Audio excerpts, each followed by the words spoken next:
Good evening, everyone, and welcome to the Zoning Board of Appeals hearing of Wednesday, March 23rd. At this time, I'm going to ask that we all rise, if we can pledge allegiance to the flag. To the flag of the United States of America, and to the republic for which it stands, one nation, under God, indivisible, with liberty and justice for all. I'd ask that we all remain standing for a moment of silence in honor and in memory of our soldiers, past and present.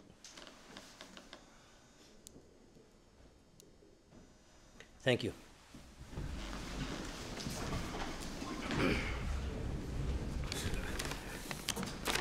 So the first announcement that I have is for our next regularly scheduled meeting, which is scheduled at this time for Wednesday, April 13th, here in this room at 6 o'clock p.m. We now move to our administrative matters that are on for this evening. The first one that we have is review and approval of the administrative minutes of February 23rd, 2022. I have no comments, Mr. Chair. I have no comments, Mr. Chair. Gentlemen, no comment? No comments. All right, gentlemen, having no comments, I'll entertain a motion. Make a motion that we approve the administrative minutes for February 23rd, 2022 as written. Second that motion. All in favor? Aye. Aye. Aye, the ayes have it. The second matter that we have on is review and approval of minutes of use variance 2022-01, dated February 23rd, 2022, regarding the property at 155 Old Fall River Road. I have no comments, Mr. Chair. I have nothing to add. Gentlemen? No comments. Make a motion that we approve the minutes for case number 2022-01 for hearing held on February 23rd, 2022. Second that motion. All in favor? Aye. Aye. The ayes have it. Moving on to the public hearings portion of tonight's hearing, we have a continuation, and it's continued from February 23rd, 2022, for use variance 2022-01. The petitioner applicant is Claudia Arsenio. The subject property is located at 155 Old Fall River Road, map 69, lot 16.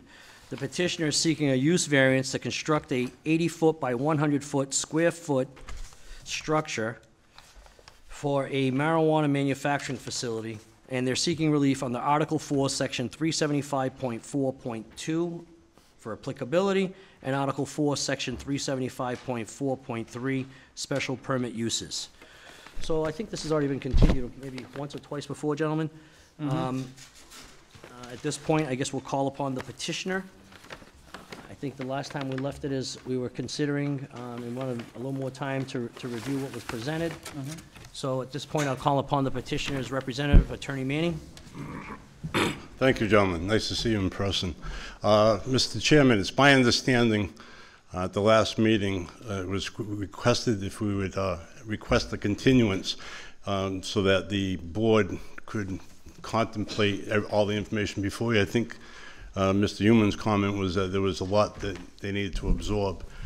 So I have no intention of beating the horse at this point in time. We've made our point. You've heard the opposition. And I think it would be appropriate to move on to deliberations and vote. All right. Thank you. Thank you. So given that it is a public hearing and we did not close the public hearing, I'm going to give anyone an opportunity who has either, at this point, I have another letter that I got to read in, which I believe is an objection. I'm going to read that in, and I will give anyone an opportunity both to support or in opposition to this petition for this cultivation facility. I've got a letter that we received, I believe it was sometime yesterday. It's from a Gloria Bancroft at 748 Collins Corner Road in Dartmouth, and it was addressed to the zoning board.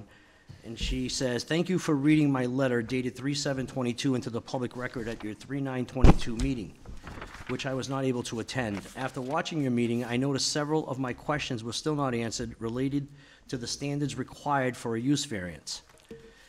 And she indicates and puts in a subtitle, "Hardship to soil shape and topography. Has the applicant truly exhausted all farming options on the property? Question mark. Are the hardship claims of wet soils, limited farming months, and wild animals eating crops truly unique? Please see the attached page 37 report prepared by the USDA Natural Resources Conservation Service for the applicant in December 2014 that provided a detailed grazing plan for both swine and sheep. The NRCS provides assistance to farmers in developing unique solutions specific to their properties. Please note on page 15 that the NRCS described the fields as being generally in excellent condition. The plan went so far as to include a mud contingency plan for excessive wet conditions, as well as a winter plan to be followed. Financial hardship.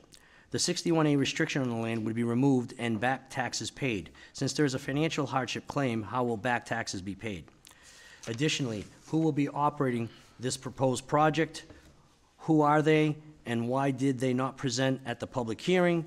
What information do we have about the operations of the project, since the applicant would not be operating the facility nor living on the property? All right, so we'll get to these. I guess at some point we could pose these to you, Mr. Manning. But at this point, I want to call upon anyone who wants to come forward, either in support or in opposition to this petition. All right.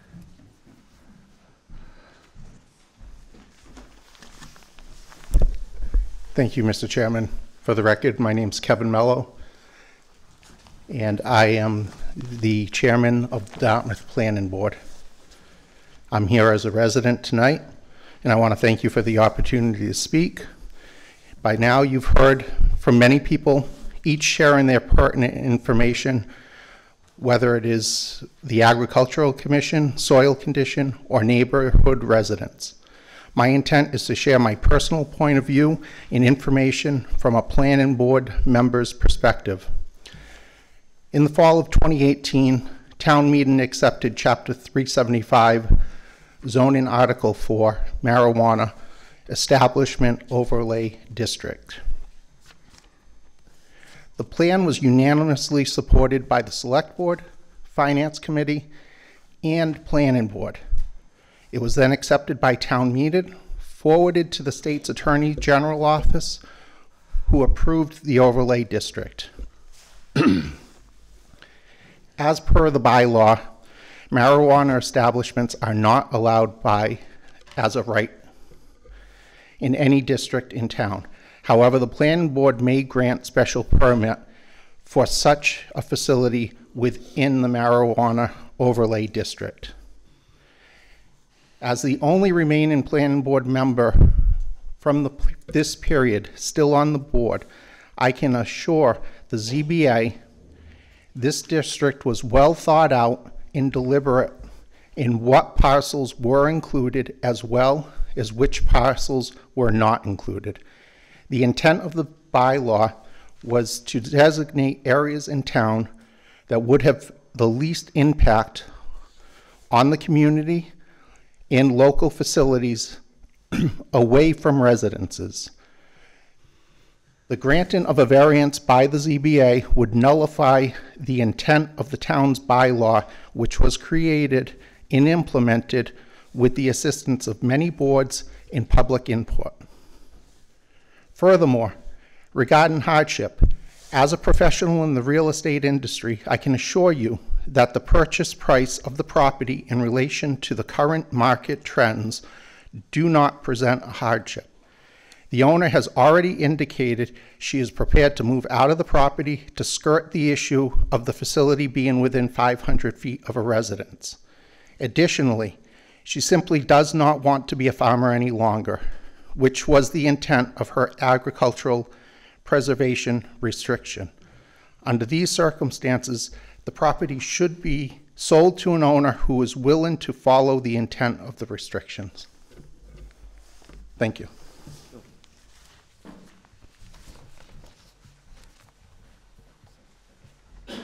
Come forward.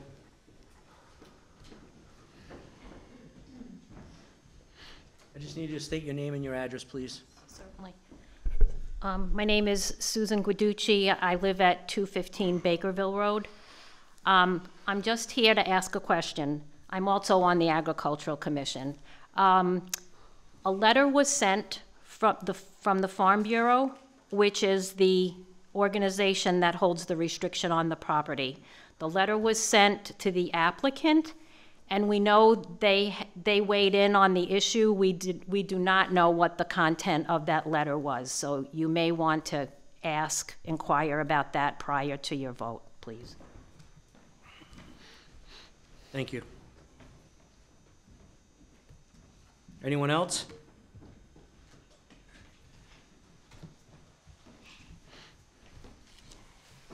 Hi, Gloria Bancroft, 748 Collins Corner Road. Thank you for reading my letter, and I was just wondering if this would be a good time to get those questions answered. Sure. I will pose the questions that you posed in this letter directly to the attorney, and he'll be able to answer them for us, I'm sure. Okay, because in particular, the hardship to shape soil and topography is the one I'm most interested in, and I wanted you to be aware of that report from the federal agency that was just issued in 2014, referring to the excellent condition of the fields as well as the mud contingency plan. But I just want you to understand, financial hardship is only one aspect of it. There's also for soil, shape, and topography. That's what I'm referring to. Hardship to soil, shape, and topography. Correct. Where this was a USDA organization coming in who evaluated the property because, you know, the question I had was, has the applicant truly exhausted all farming options on this property? Because we heard arguments that relate to this hardship that were claims. So what I haven't heard this board really question is what other farming practices could be done on this property. So that's why I tried to do some research and found within our community this report that the applicant provided the town back in 2014 when she went for the piggery license. So in that report, I don't know how familiar you are with Natural Resource Conservation Service. They provide a free service to farmers where they come into the town and into their farm and they look at their specific property and come up with a detailed plan to allow them to be profitable. So they look at soils, they look at the fields, and so back then they came up with this grazing plan for swine and sheep. So I just thought it was interesting that this agency would spend time to be able to evaluate the property and determine how they could be successful. Okay. So I thought that would be valuable for your particular area that you need to evaluate with hardship to soil, shape, and topography. And a mud contingency plan was provided by this agency for excessive wet conditions. And they also provided a winter plan that could be followed. And the onus is on the farmer, and that's what this agency is very clear in their report, that they provide these 20-step or so odd, in many steps, but the onus is on the farmer to be able to provide it. So not only do they provide technical support, but they also provide financial support to farmers. So if along the way, the farmer in doing these steps runs into any type of issue or concern, they, in essence, have a partnership with this agency, so they can turn to them for financial assistance, if available at the time, and also technical assistance. So I thought that was just very important for you to be able to understand or to have that. Thank you.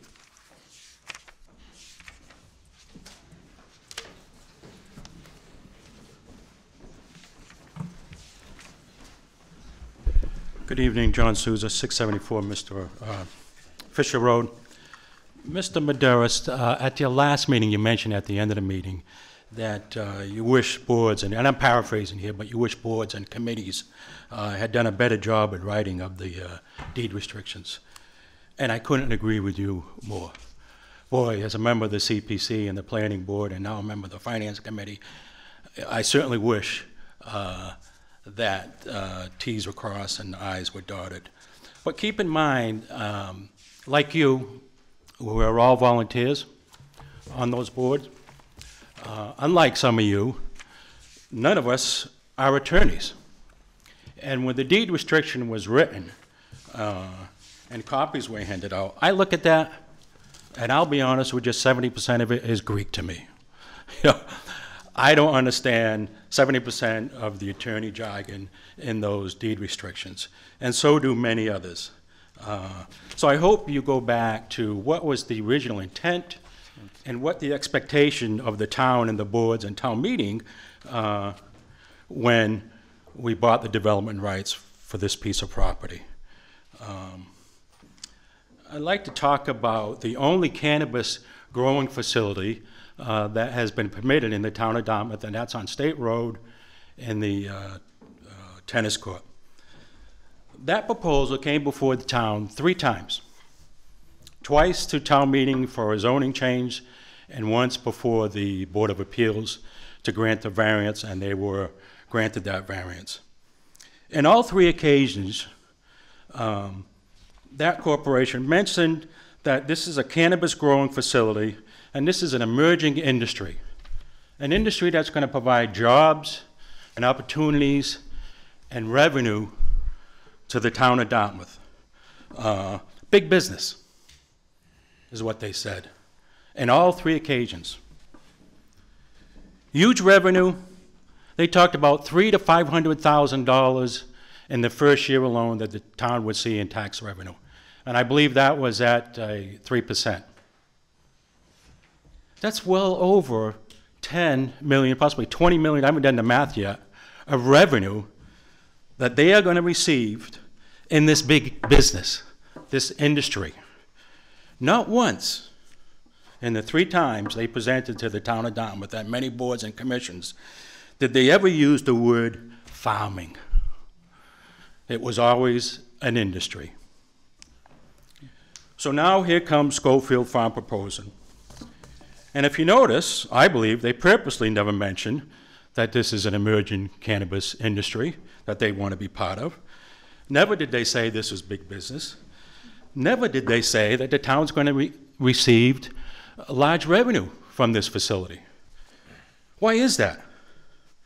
They want us to believe that this is a simple farming operation. Because they know industry can't no longer be allowed on the APR. The town of Dartmouth, for $850,000, bought the development rights for that farm. And that value was placed on because a percentage of that farm was in residential B for house lots. An appraiser went out there, looked at the value if that would turn into house lots. An appraiser looked at the 500 by 500 lot that's a living industrial district and said if the town were to buy the development rights for that property, it's worth $850,000. The town did that, and they proceeded with the understanding that property can never be subdivided, or that property can never be developed for housing or industrial purposes. This is not a farming operation. It's big industry with big revenue. Name me one 22-acre farm in the town of Dartmouth that's pulling in over $10 million in revenue a year. Name me one in the state that's pulling in $10 million or $20 million a year in revenue. One in the country. It doesn't exist. That's not farming, it's big industry. To Gloria's point, some of the requirements of the variance. One is that owning to the circumstances related to the soil conditions, shape, or topography of the land. The applicant has made no argument for they get a hardship because of the topography. There's no mountain there, there's no hole. The land is flat, perfect for farming. The shape, there's nothing unique about that shape. It's a square lot. There's nothing unique about it at all. What they did focus in on was the soil condition. Great emphasis, as a matter of fact, on the soil conditions and how poorly the soils were and how they're unique to that farm property. Quote from the applicant, an attempt to properly operate the farm has failed with low crop production due to poor soils, wetlands, high water table, and crop decline due to foraging animals. Soils on all 4 corners are all farmed. Soils don't magically change because there's a paved road or a stone wall in between them. The soils that exist on this farm is the exact same soil that exists on all 3 farms that surround that piece of property. I say it's the same soils that would exist probably within 1.5 miles of that property. All those farms that surround that property have APRs because of the excellent quality of the soil. If they didn't have good soils, those property would have been sold long before they were in APR to developers because they couldn't farm it. Productive farming in this area has been occurring not only for decades, but centuries. But in 2022, we're supposed to believe the soils are no longer good for farming. I believe the argument for poor soils is fabricated in order to qualify for variance. In 2013, the applicant responded to the town's RFP to purchase the property. They submitted an 86-page application to buy the farm. Including in that application, I hope you folks have seen that and get an opportunity to read that application. In that application was a farm management plan, farm business plan, an implementation plan, with timelines and yearly milestones, et cetera, et cetera. Included in that was 24 pages dedicated to scientific testing of the soil and to the existing soil condition of that farm and how they would manage the existing soils with its high water table, with its nearby wetlands. The applicant did their homework and was very much aware of how good those soils were for farming. Another requirement for variance is the desired relief may be granted without detriment to the public. I say it is substantial detriment to the public.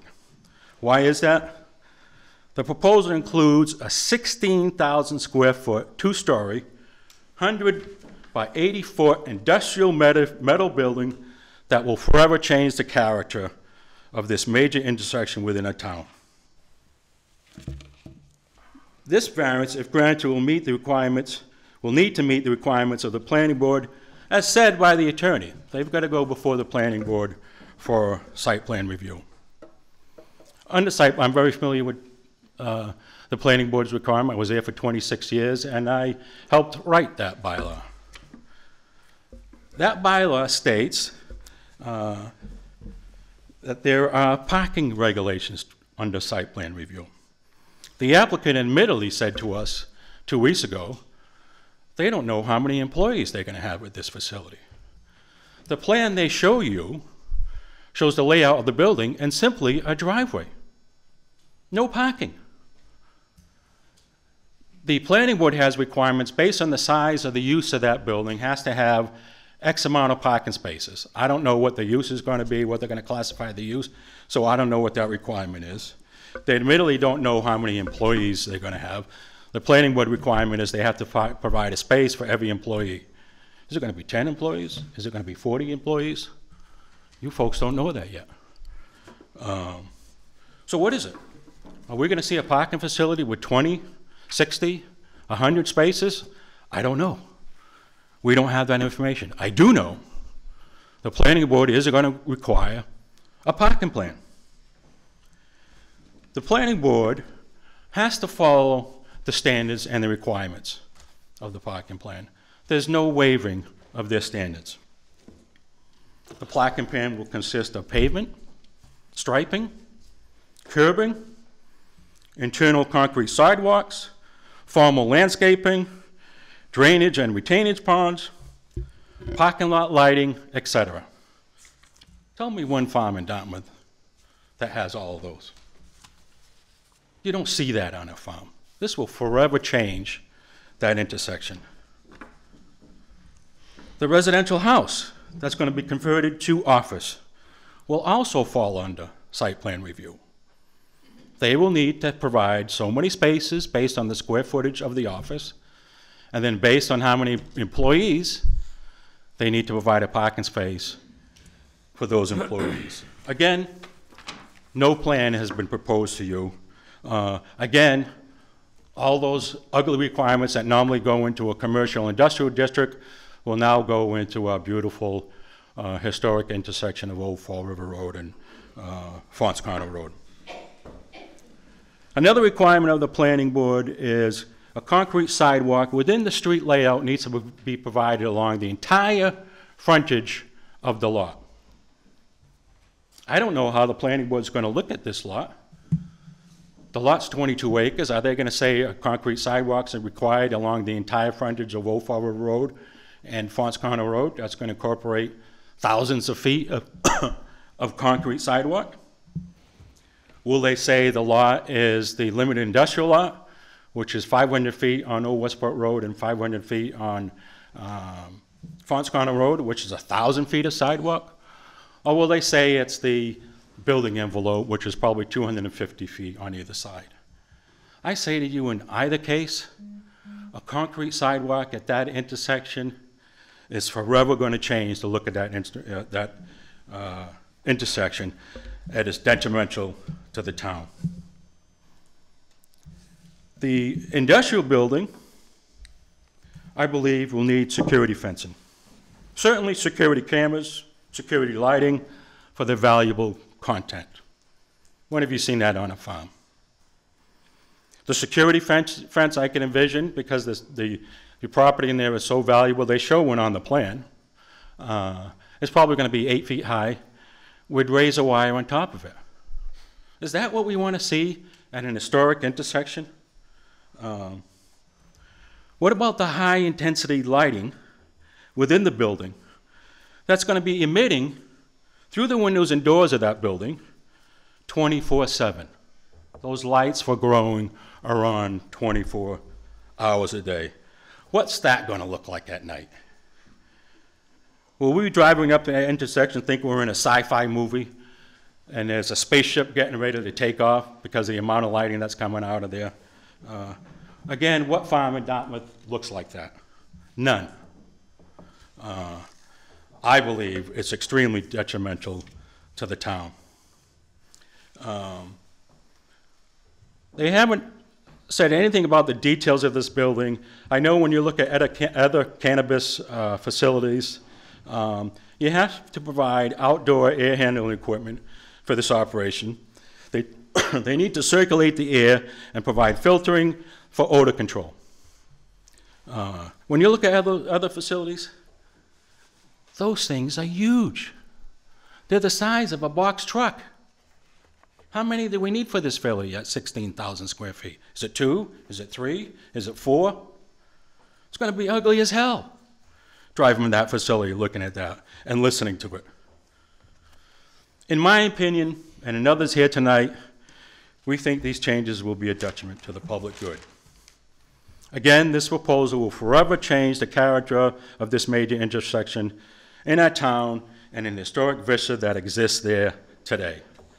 I ask you please to deny the application for this variance. Thank you. Thank you.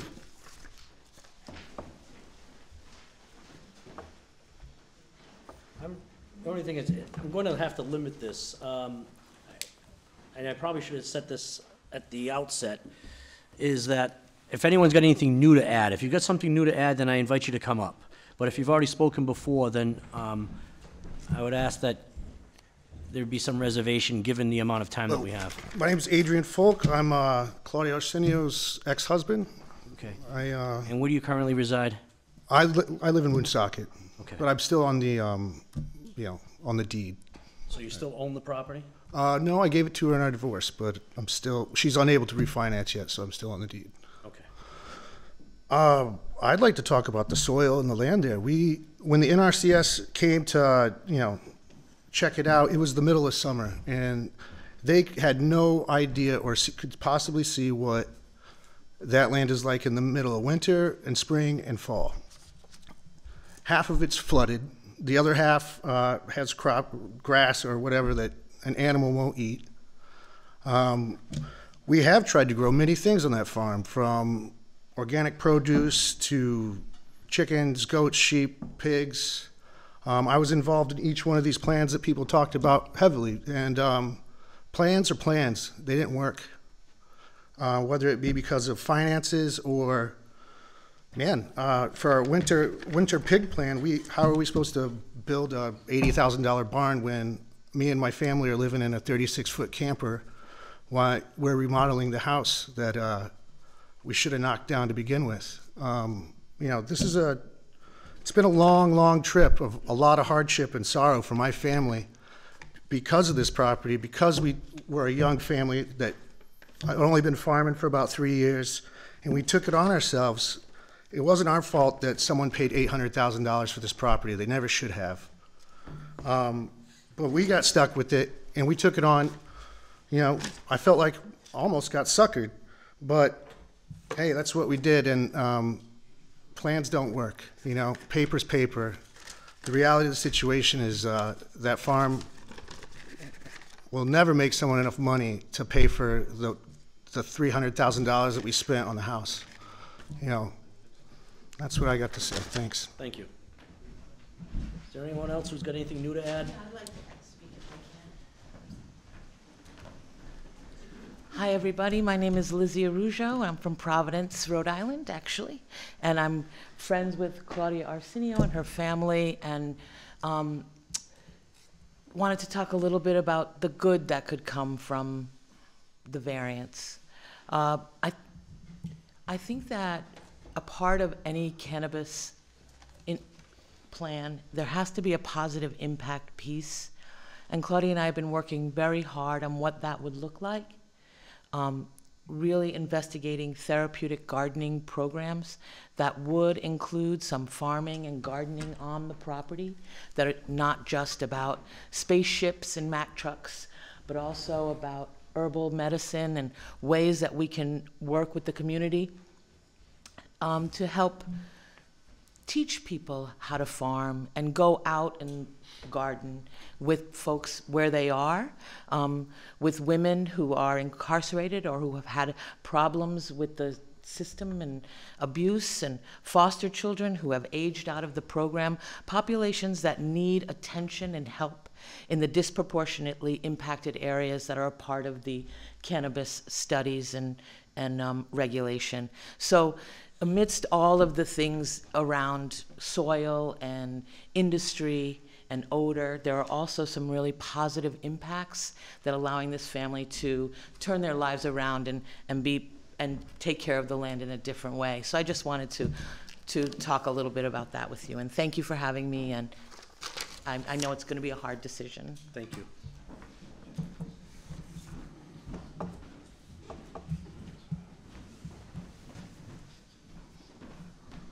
Hello, my name is Alyssa Aguiar. I live on 7 Tripp Street in South Dartmouth, MA. I was born and raised here. I am 22.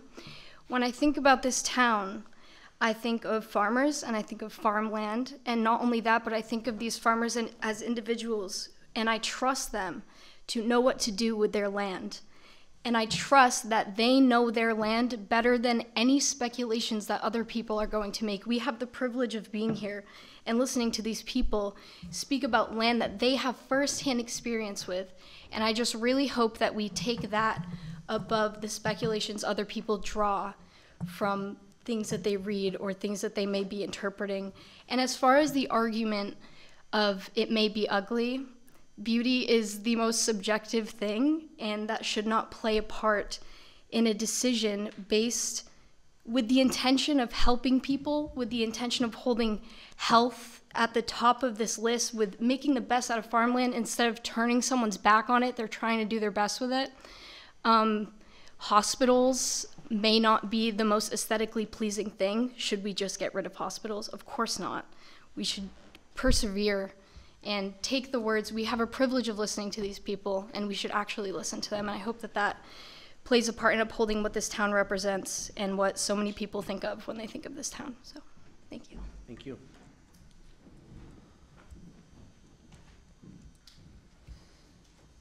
All right. Would you like to speak, sir? Please state your name and address, please. Hi. Anybody hear me? Yes, sir. Satisfied? Fine. I'm an old guy. Lived here for many, many years. Need your name and address, sir. Tom Yenna, Precinct 1, North Hicksville Road. Thank you. People are asking me, seeing that I'm a farmer, been a farmer for a long time, what's happened in your neck of the woods? Well, I'll tell you what I've been through. I know the people that had that farm. It was Schofields. I know what they did. And I don't know the other people. They were here 1700s. They had a dairy farm there, and it got changed over. But one of the jobs I had in this town was work for Gulf Hill Dairy in the 60s and 70s. Between Westport and Dartmouth, there was over 250 dairy farms. There ain't that many left today. And when they had problems, they went out of business. They didn't go for a variance, hardships. That wasn't, today's a different world, I want to tell you. So I was glad that somebody took it over after the Schofields and tried to make a go of it. I don't think they did. They're not pleased. My words is, I think it's time to move on. Try something different. Get somebody else in there that might make it go. And I can tell you what I think is going to make it go, or might make it go. When you bring animals into a farm, they got 4 feet. Not us, we got 2. They're heavy. You get them on wet property, they make a mess, especially pigs. You want a piggery, throw some in there. They'll dig your house, they'll dig everything out, knock down trees, everything. Not really the thing to do. So what that Schofield done, orchard, place something above the ground so you don't put heavy equipment in there and get it stuck. I think there's a backhoe in there. It's in the middle of the field. You go by it, you might see the top of it. The rest is in the mud. Been in there for years. So you're using the wrong things for the wrong property. Keep it a farm. I think it's the right thing to do. Orchard, up the street, 1/4 mile. Matty Orchards was there for years and years and years. They gave it up because the family got old and no family to take it over. What's there now? Houses, like the rest of the farms around here. I think we got enough houses. Let's not do that. So I bought a farm, $558,000, 18 years ago. I put money in it. It's the oldest farm in Hicksville. The house is 1810. The barn fell down. I rebuilt it. People love me up there. They're asking me, what's going on? What's going on up there? Please come up here and talk to you people. So I think you find the right... And another thing I found out I wasn't really sure about. When that was sold to $80,000 to the people that own it now, I think, they refused 2 other people that I know very, very well. 2 young people.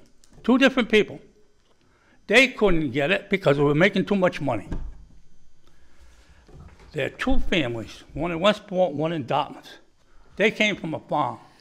They went to Bristol Aggie. They knew farming. They wanted to take on and make their own farm. Didn't get from this farm. This farm did not give it to them. They gave it to those people, whoever they are, and I don't know them very well. So if you want to make a go of it, let the town get it back or something. Let's get somebody else in there to try something different. And I think above the ground is what you want. You walk in the woods when you was a kid, picking strawberries in a swamp. That stuff. That's what you want there. You don't want this. And another thing that's going to happen, if this is voted to change the zoning, you open up a can of worms. Other farm right across the street. Oh, you can grow marijuana? Oh, my turn now. I got a hardship. It ain't going to stop. What you're stopping is farmland. Please don't give it up. I think you've been and you've had enough meetings to think it over very, very well. And I wish you would make a damn good decision. And if you want anything about a farm, I can let you know. What you need is a family, basically. You're not in business. You're there to make a living. If you have a family and young kids to help you out, I've seen this, you're gonna laugh and tell me I'm nuts. Young kids don't wanna work. They sit in your house, pushing buttons, looking at this, phones, everything else you can think of. They will not help you out a lot. I'm gonna tell all you people what I know. Different farms, I've been there. Young people, you know how you get them to work? Very simple. Don't feed them. About 2 days, they're out there busting their ass so they can help you. That's what farming's about. Not to have dollar bills in your eyes and try to make tons of money. Please don't do that to Dartmouth. Thank you. And one last thing. Thanks for being able to come here to a meeting so we can talk things instead of looking at all you people in a goddamn Zoom thing. It's crazy, but everybody I'm hearing, you're finally straightening out, you're coming back to what I think is right. Don't give up. Thank you. Thank you.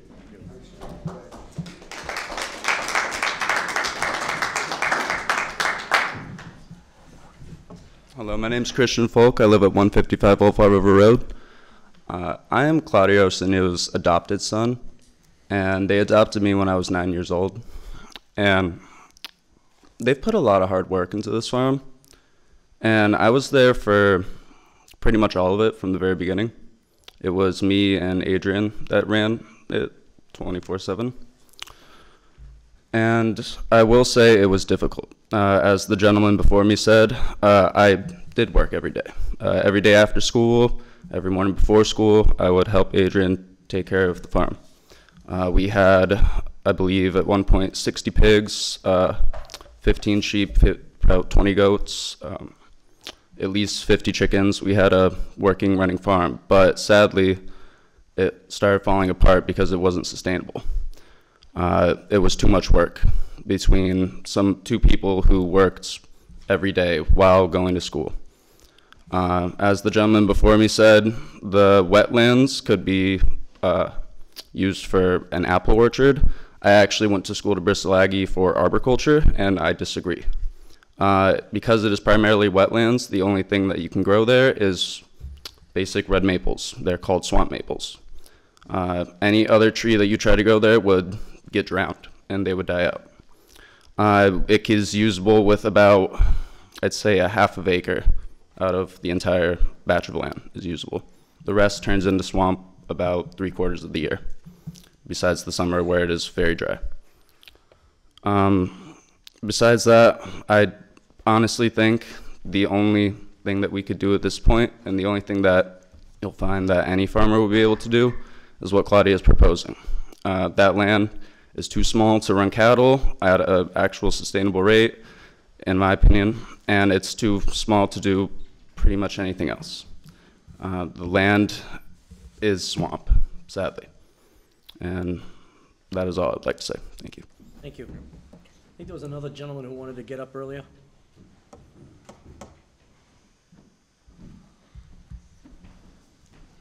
Maurice Lemieux from 287 Collins Corner Road.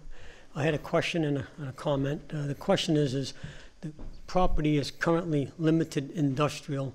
Under that, can someone have a limited industrial business under that zoning right now?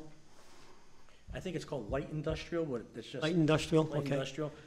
There are certain types of buildings and businesses that could be there, yes, within Okay. only that smaller portion.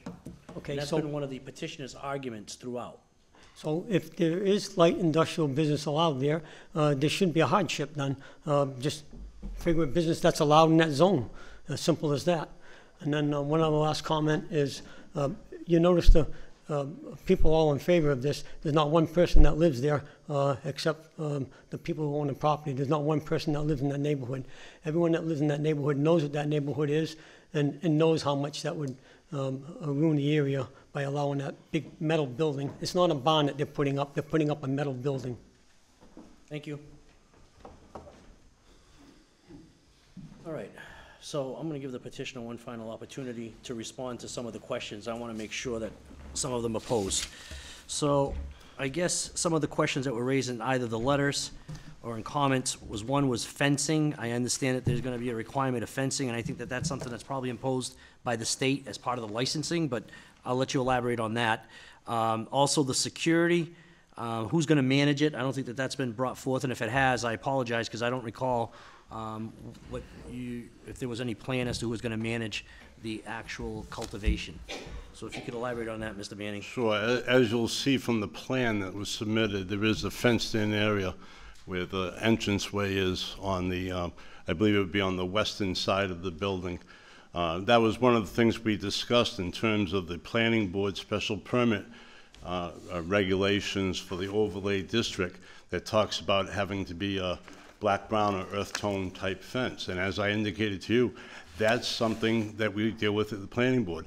And this is a common misconception of almost every speaker that comes here today, that if you grant this use variance, that tomorrow there is going to be a marijuana cultivating facility on this property. Far from it. As I've said repeatedly, and it doesn't seem to be getting through, we have to go to the planning board. The gentleman, Mr. Souza, who came up here and went through all the different criteria for the planning board. This isn't the planning board. we have to go to the planning board for site plan review. You don't want to spend tens, 20s, 30s, thousands of dollars on engineering and everything required for site plan review unless you know that it's something that could even be permitted. Right? And in regards to Ms. Garducci, with the Farm Bureau, again, I've repeatedly stated, under the APR, we have to get permission from the Farm Bureau. In fact, the letter she refers to is that my client is going to have to go before the Farm Bureau board to present her plans and things. And again, it's steps. In regards to who's going to manage the property, security for the property, number of employees for the property, all of that is going to be resolved through the licensing of the facility through the state and the local home agreement. So all of these other issues get banged out at all these other different boards. This is one step in a clog. It's one step in a process that we have to follow in which every one of these concerns will be addressed by the various boards who have jurisdiction over those aspects of the request. You know, you also keep repeatedly hearing about opening a can of worms, about nullifying the intent of the bylaws, talking about the other facility that you've already approved at the old Dartmouth indoor tennis courts, several miles away from the overlay district. Again, the bylaws, you breathe life into the bylaws. The bylaws establishes standards, but gives this board the ability to look at exceptions from the bylaws on a case-by-case basis. And that's why the fact that you grant one variance does not establish precedence and doesn't mean people are going to be lining up for the same thing. If that were the case, you should be giving us the use variance just by the fact that you've already done so for the facility miles out of the overlay district. But that's not the case. We have to present our case. And I vehemently disagree with the contention that my client does not want to be a farmer anymore, or that this is industry. I don't care what the people from Dartmouth Indoor Courts called their petition. When you put a seed into soil and you water and you nurture it and you prune it and you provide sunshine, that is farming, and that is what's going to take place. My client will still be a farmer. All she is seeking to do is to change the crop that she is farming, right? Everyone's got everyone's got their feathers up because it's marijuana. Well, it's been approved. I think times are changing. Times are changing by the way it's been decriminalized in the state, by the uses that are now allowed to be made, and by the fact that we can grow it in the state. Well, in order to change with the times, you have to have facilities to meet those changing needs. That's all we're proposing.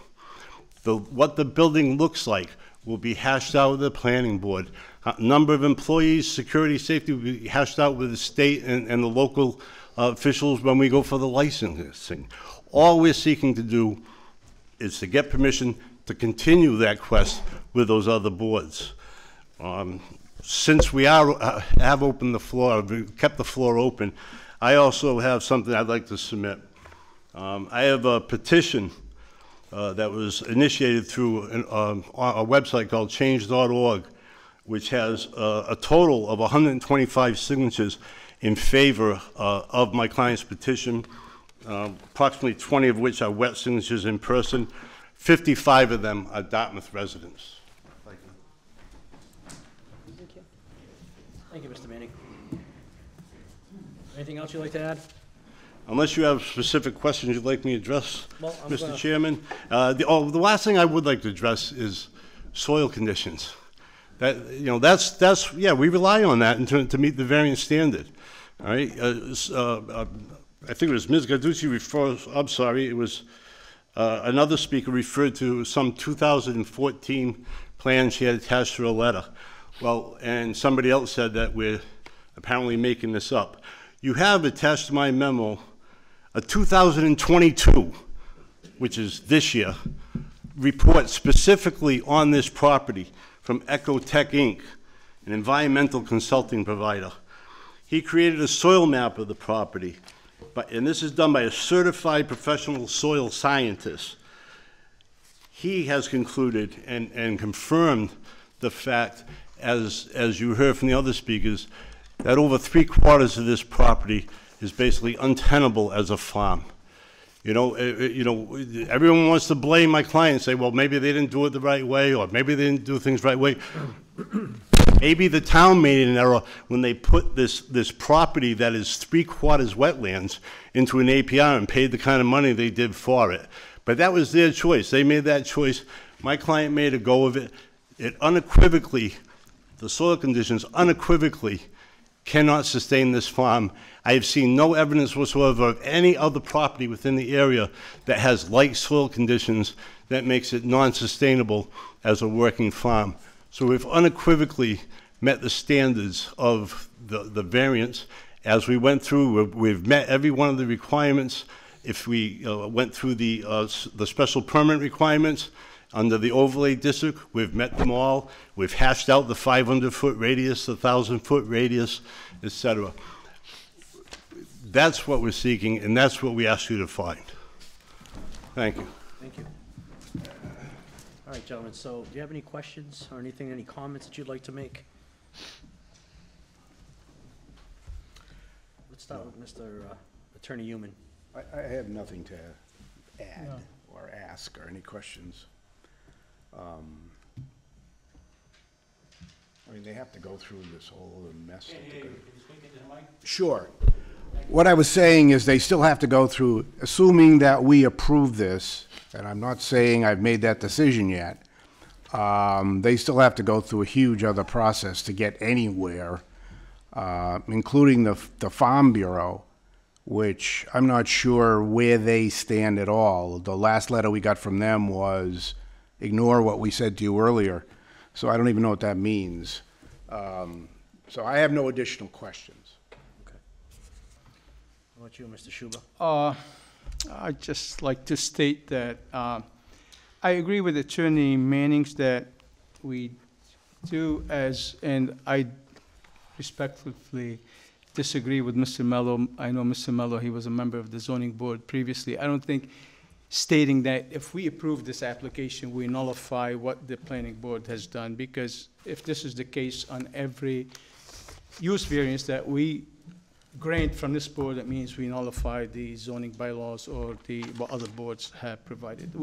You know me, I've been on this board for probably 14 years, and we look at each case on a case-by-case basis. I mean, we don't discriminate. We're very fair to everyone, and what we have the best interests of the town in mind, always. And we always look at the bylaws. So this is purely a zoning board application. Now, whether they bought the property for $1 or for $1 million, we're not looking into that. We're looking at if this case qualifies for a variance based on the statutory requirements that the state put up. We heard. Now, I have to admit that I didn't have a chance to look at Ms. Bancroft's email today, and I'd like to maybe take a little time, just because basically this application or this decision from my from my end is going to be based on the soil conditions and the characteristic of the farms. I also want to take into consideration the history of the farm too, because I understand the intent was to preserve that historic character of the area, which that I'm not sure if I agree with Attorney Manning's 100% on the. I know you have to go through the zoning, through the site plan review on the architectural, but I was hoping the architect was here tonight, and I'm not sure if Mr. Buckley is here, but he's not. And Mr. Chair, I was hoping that maybe we can request a quick rendering of what the building was going to look like to see how it's going to fit within. I don't want to go through the extent of details of providing a very, very thorough. I know a lot of the site components you're not sure yet of how many, but you do know you will need some kind of parking, maybe a small parking lot, and you need some fencing, you need some lighting. It's just because I heard a lot of pushback from the residents on the lighting and the odor and the fencing, and, you know, they talked about lighting 20, which I don't believe is 24 hours. I'm assuming that when you're not farming or you're not during non-business hours, you probably shut the lights off inside, or I'm not sure if you need it to grow the stuff. So that's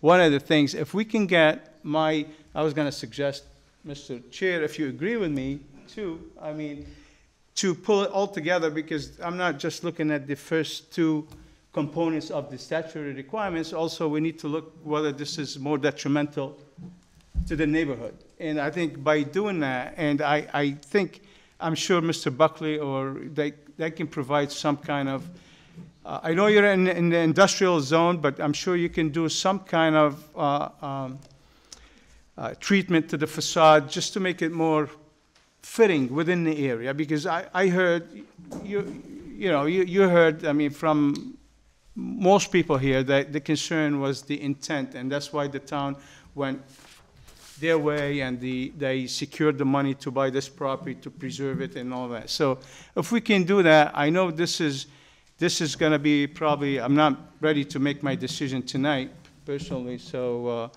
but that would help me in making my decision. I don't know where the board members stand on this. If I may, Exhibit C to my memo has the architect's renderings of the building, and you heard from him at the last meeting saying, of course, at site plan review, that's one of the things that'll get addressed, whether or not there will be changes to the facade of the building or something to make it more compatible. So We respect that. okay, But I'll be honest I with just you. pointed out. I'm not sure if you. No, I saw plan. that, but if you want my response right now, I'm not too pleased with it. But that's my opinion. Again, I mean, we're here for a variance, so Attorney Manning, you understand. I'm not, I mean, half of the town is here in opposition, so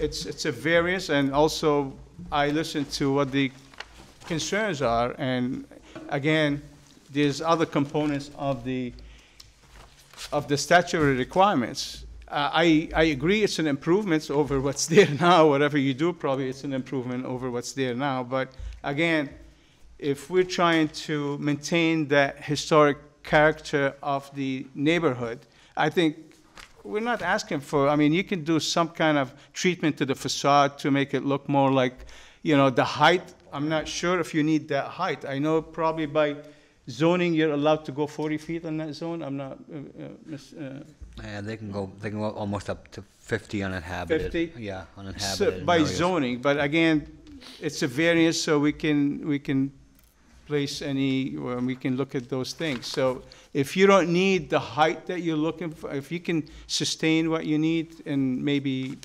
lower height, make it more like a barn design, some kind of, so it would fit better with the area. I mean, that's, again, this is me, I'm one of three. It's not, Well, I'll segue and I'll just provide some input. If I had to vote right now based on what's been presented to me, certainly.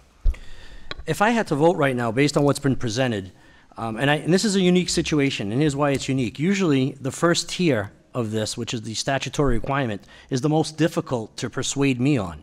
And quite frankly, I think that the attorney has done a very good job. He's made a strong argument in putting forth that hardship has been met, because we've done that before. It's not the first time that we found that soil types of this type of soil that's problematic for farming or even just problematic for building purposes, that would meet that prong. I'm having more difficulty, and quite frankly, with what's been presented to us, and I understand that they may have to go before another board who has to do site plan review and make the building more aesthetically pleasing. But if I'm going to make a decision here, I have to feel comfortable that it satisfies the requirements under the statute. And quite frankly, it's the fourth tier that's bothering me the most. And I can't support this, given what I've been presented with. And it has to do with the detriment that it will portray onto the premise and whether or not it derogates from the intent and purpose of the bylaw. And I think we have to look at the intent of what was done here. There was a a preservation restriction. The town went out of its way, and I don't mind, and I agree with Halim about the money. That's irrelevant to me. It's more of a situation as to what the intent was behind what they did here. And clearly, the town, either through grants, maybe tax money, which makes it even more difficult for us as members of this community, spent $850,000 to preserve a certain type of character in that area. And for me, by the stroke of a pen, to derogate from that, I have difficulty with. So I don't know whether or not the petitioner would like to still have an opportunity to put together a rendering for the other members. I've always given anyone an opportunity to try to persuade. Mr. Souza, I've already heard from you. You heard from Mr. Manning twice. I did, but he's the petitioner. I've already given you an opportunity. A lifelong resident doesn't have the same rights? Oh, you do. I've already given you an opportunity, but thank you. So at this point, if the petitioner wants to put forth a rendering to potentially appease some of the members and maybe even maybe have me look at this differently, but I still look at it as the intent was to preserve a certain character. I don't think that this, no matter how the petitioner puts it forth with the height requirements, any of the aesthetics for the building itself, to me, it still changes the character based on what's going to be required for parking, what's going to be required for the type of operation that they propose. But if he still wants to have an opportunity to put forth a rendering, I would be more than glad to continue it to do that. Is there anything you'd like to add? No. I'm agreeing with you. Mr. Manning, if you... Mr. Chairman, Oh, excuse me. I would like to recuse myself again as I That's right. did before because... I apologize, Doctor. I did not renew, and just for the people that weren't here and anyone out in the audience, Dr. Agai had recused himself on this case right from day one, and he's asked me to repeat that he's recusing himself, so he has no input on this particular case. Attorney Farrier, is there anything you'd like to add? Mr. Chair, I would just, I've been by that property many times recently because I have to go to my doctor's on Hawthorne Medical. And I'd have to say that, you know, I was a selectman for 10 years from 75 to 85, and this isn't a dig on the planning board, but I just wonder what happened to all that farmland and all the property that I used to travel as a child when my father would bring me down. It's not the same property that I knew in Dartmouth. And as I said, unfortunately, I've been at Hawthorne Medical so many times lately that I happen to go by this property. And I just don't see that there's a change in the character of what's happening here. I think since I've been following the Board of Appeals and granting the variances, and I've said this many times before, if you strictly comply with the requirements to get a variance, many times this board, and since I've been on as an alternate, we've granted variances where I say that it's, you know, half a dozen and one, half a dozen other. It's, you know what, you give somebody a variance, and if they appeal it to the Superior Court, most of them, 99%, are not going to be sustained. But the petitioner here, and Mr. Manning presented a great case. I really feel that this property has got the elements where soil conditions, everything cries out for a variance. And it's this building, if this board, and I'm not a voting member here, board grants the variance, that's the first step. There's a lot of steps here to talk about the building and all that, but the building right now is in deplorable conditions, and that's not to blame the people that own it. And I don't know what happened with the town of Dartmouth. I can say that many times I've been following, I think government gets too big, and why the town paid $800,000 for it, and then they put it out for auction, and the highest bidder was the petitioner here, and now it seems like because there may be some people saying, well, she only paid $86,000, whatever, and she doesn't have a hardship. That's not what this variance is about. And I'm not a proponent for marijuana, but there's a change, I guess, I don't know, but I think marijuana is a crop that you grow. I think farmers grow marijuana, and whether it's going to be in a building, there's going to be security, that's not for this board to decide. I think that Mr. Manning, Attorney Manning was right to say there's going to be a lot of hurdles for him to jump. And I look at the property, and I wouldn't want to destroy anybody's neighborhood, home. But you know what? I think the property, and I may be wrong, there's a portion of this is light industrial. I guess they could put an auto body shop there, or they could have stored cars there, or I guess they could have a variety store. And I don't know if that's going to derogate from the neighborhood. I know where I live, my next door neighbor opened up a variety store. I wouldn't like it. But the neighborhood there is changed all the way down Fawns Corner Road, and I was there today. It's not the town that I was brought up with. Things change, and I think the boards have to change. It's a different world out there.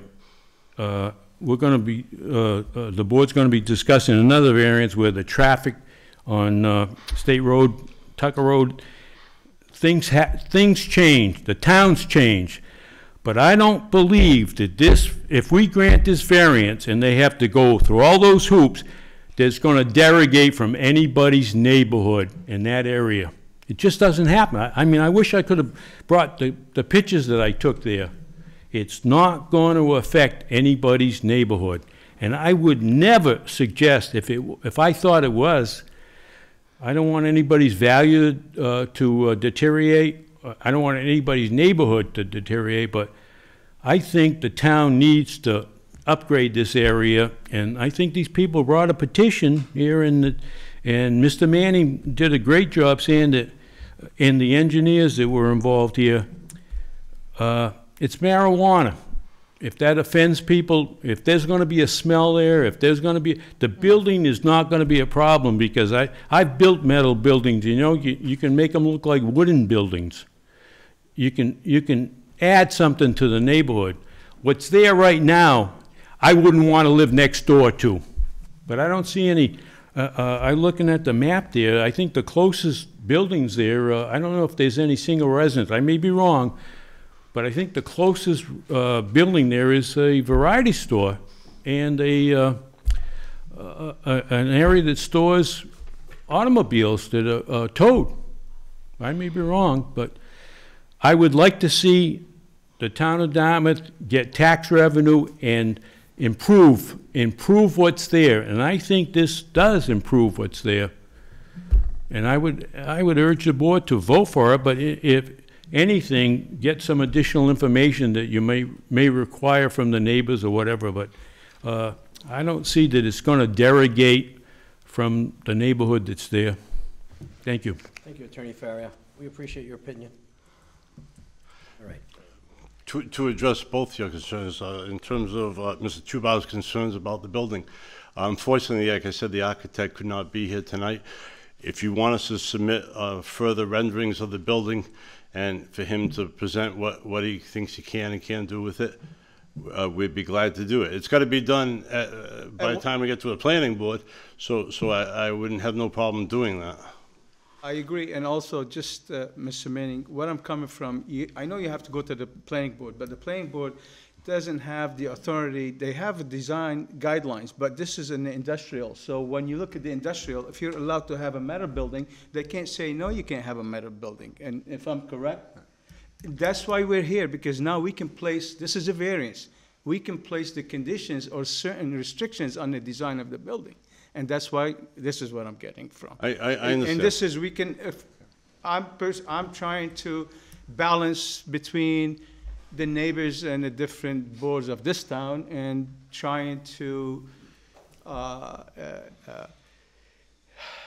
feel satisfied, not feel. It's not about feelings. I sympathize with everyone here, but this is, we're not looking at feelings or because they worked hard or didn't work, or maybe, you know, didn't work enough. Maybe if he worked from 8 to 5, would have worked instead of a couple hours in the morning. I'm not here for that. I know it's a tough soils. It's hard to cultivate. It's hard to grow crops, and that's why we're looking at this from, like I said, from a zoning point of view. And we are appointed by the Zoning Board of Appeal to do our job. If we don't do this, we're not doing our job. So that's, for people who are here, they have to understand this is a tough position.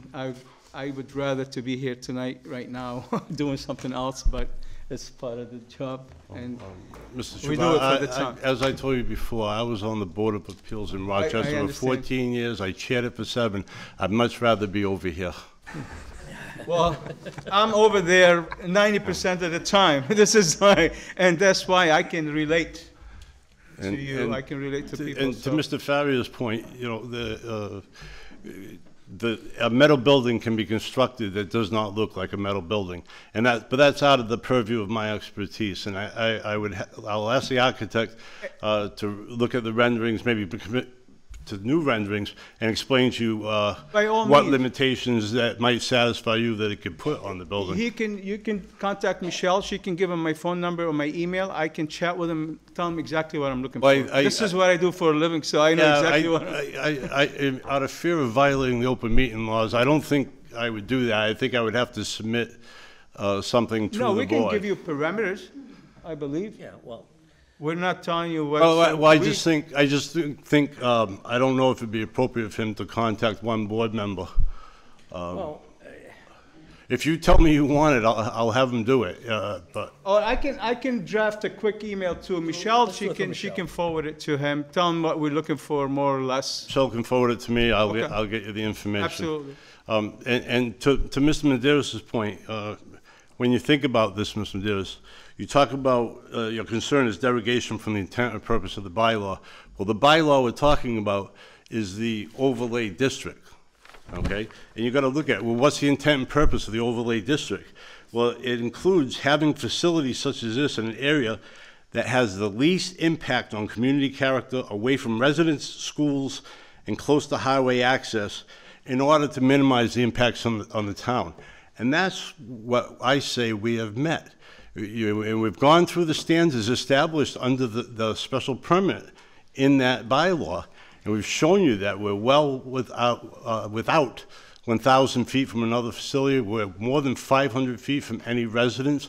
There's highway access not far away down Furnace Corner Road to Route 195.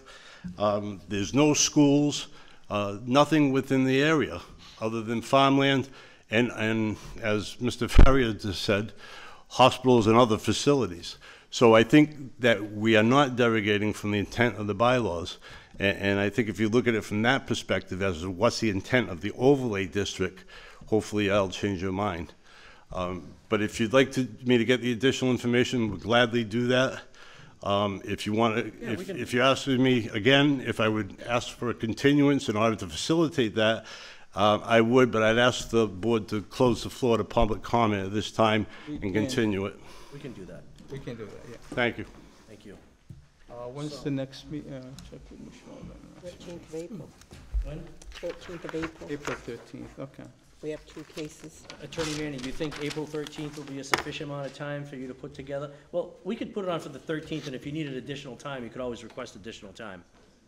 That'd be fine. Okay. So, we're gonna put forth a motion to close the public hearing on this matter? Not the public hearing, the public. Excuse me, the comment, for public comment. Yeah, I'll make a motion that we close the public comment portion of the hearing. The public hearing is still open because we would need probably to communicate with Attorney Manning or the architect. Sure. You're going to close the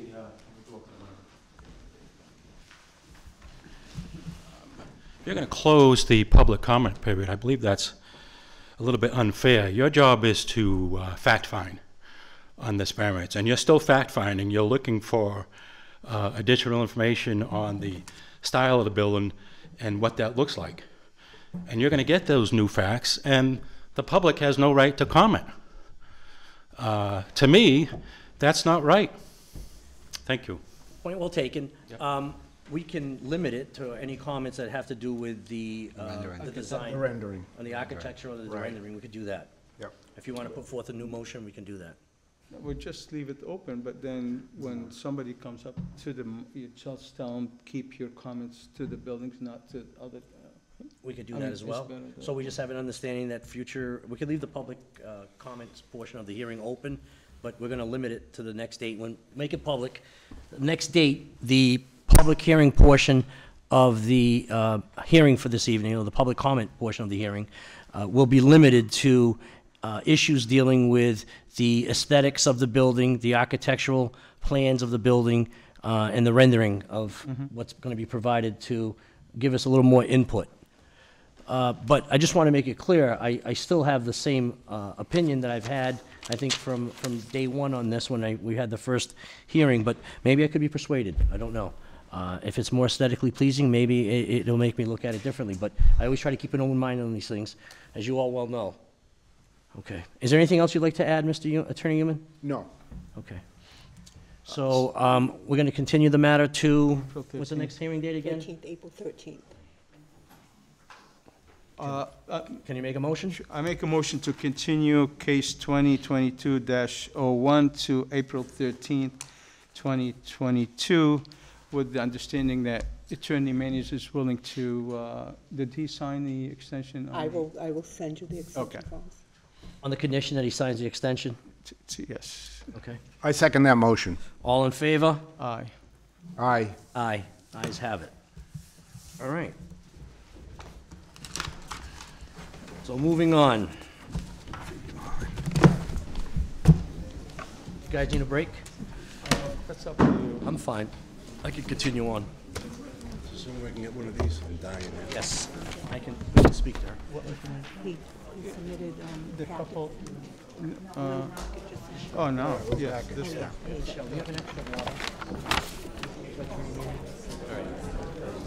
Not used to doing it in person. Oh, I'm don't drying you worry up now, about it. I you know? believe All right, I have what excuse me, Debbie had folks. asked everyone. Thank you. Are you taking a break? Still on the record. You want to take, you want to take 5 minutes? Do you want to? I mean, Walter already. Yeah, you. So at this time, we're going to take a 5-minute recess. I guess some of us need a little break. We'll be back in 5.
Is it obvious? Folks, Is it right? all right. We're reconvening tonight's meeting. The next matter that we have on is, The chief wants it right turn only. there are two matters that are on. It's the same petitioner for the same property. It's special permit, case number 2022-02. The petitioner is DE Foods LLC. The subject property is 263, 265, and 267 State Road, map 167, lots 97, 98, and 99. The property is located in the General Business Aquifer District, Zone 3. The matter was legally advertised on March 9, 2022, and March 16, 2022. For the same, on variance case number 2022-03, we also advertised on March 9, 2022, and March 16, 2022. Abutters were also notified in accordance with the requirements under the statute. Mr. Chair, I make a motion that we waive the reading of the abutters list. I second that motion. Can we amend that motion to reflect both matters, the special permit and the variance, please? Sure. Yep, make a motion to waive the reading of the abutters list for both the special permit and the variance applications for 2022-02 and 2022-03. Second that motion. All in favor? Aye. Aye. Aye, the ayes have it. The petitioner on the special permit is seeking a special permit whereas the lot coverage is limited to 10%. The proposed construction will exceed the requirement with 61% of lot covered by impervious material. The proposal is to raise existing structures and construct a 1,755 square foot building for which a Kentucky Fried Chicken will be operated. They're seeking relief under Article 28, Section 375.28.5B, subsection 8, Aquifer Overlay Protection District. They're also seeking under the variance, and I'm handling these both collectively, gentlemen, in the interest of expediency. I know you would like to be a general, right? In the interest of expediency, handle them both together.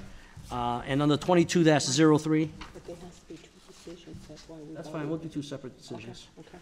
22.03, they're seeking relief under Article 18, Section 375.18.4A, Development Standards, Article 24, Section 375.24.3K, 4, 9, Off-Street Parking Regulations, and Article 25, Section 375-25.14, Signs in General Business Districts, Office Park Districts, and Industrial Districts. So I have numerous letters to read into the record, but let me go over the rest of the petition here. Mr. Chair, you want to start with the building commissioner? Yeah, we and can the start with that, yeah. planning I'm board? gonna work my way there. Oh, okay. Don't worry.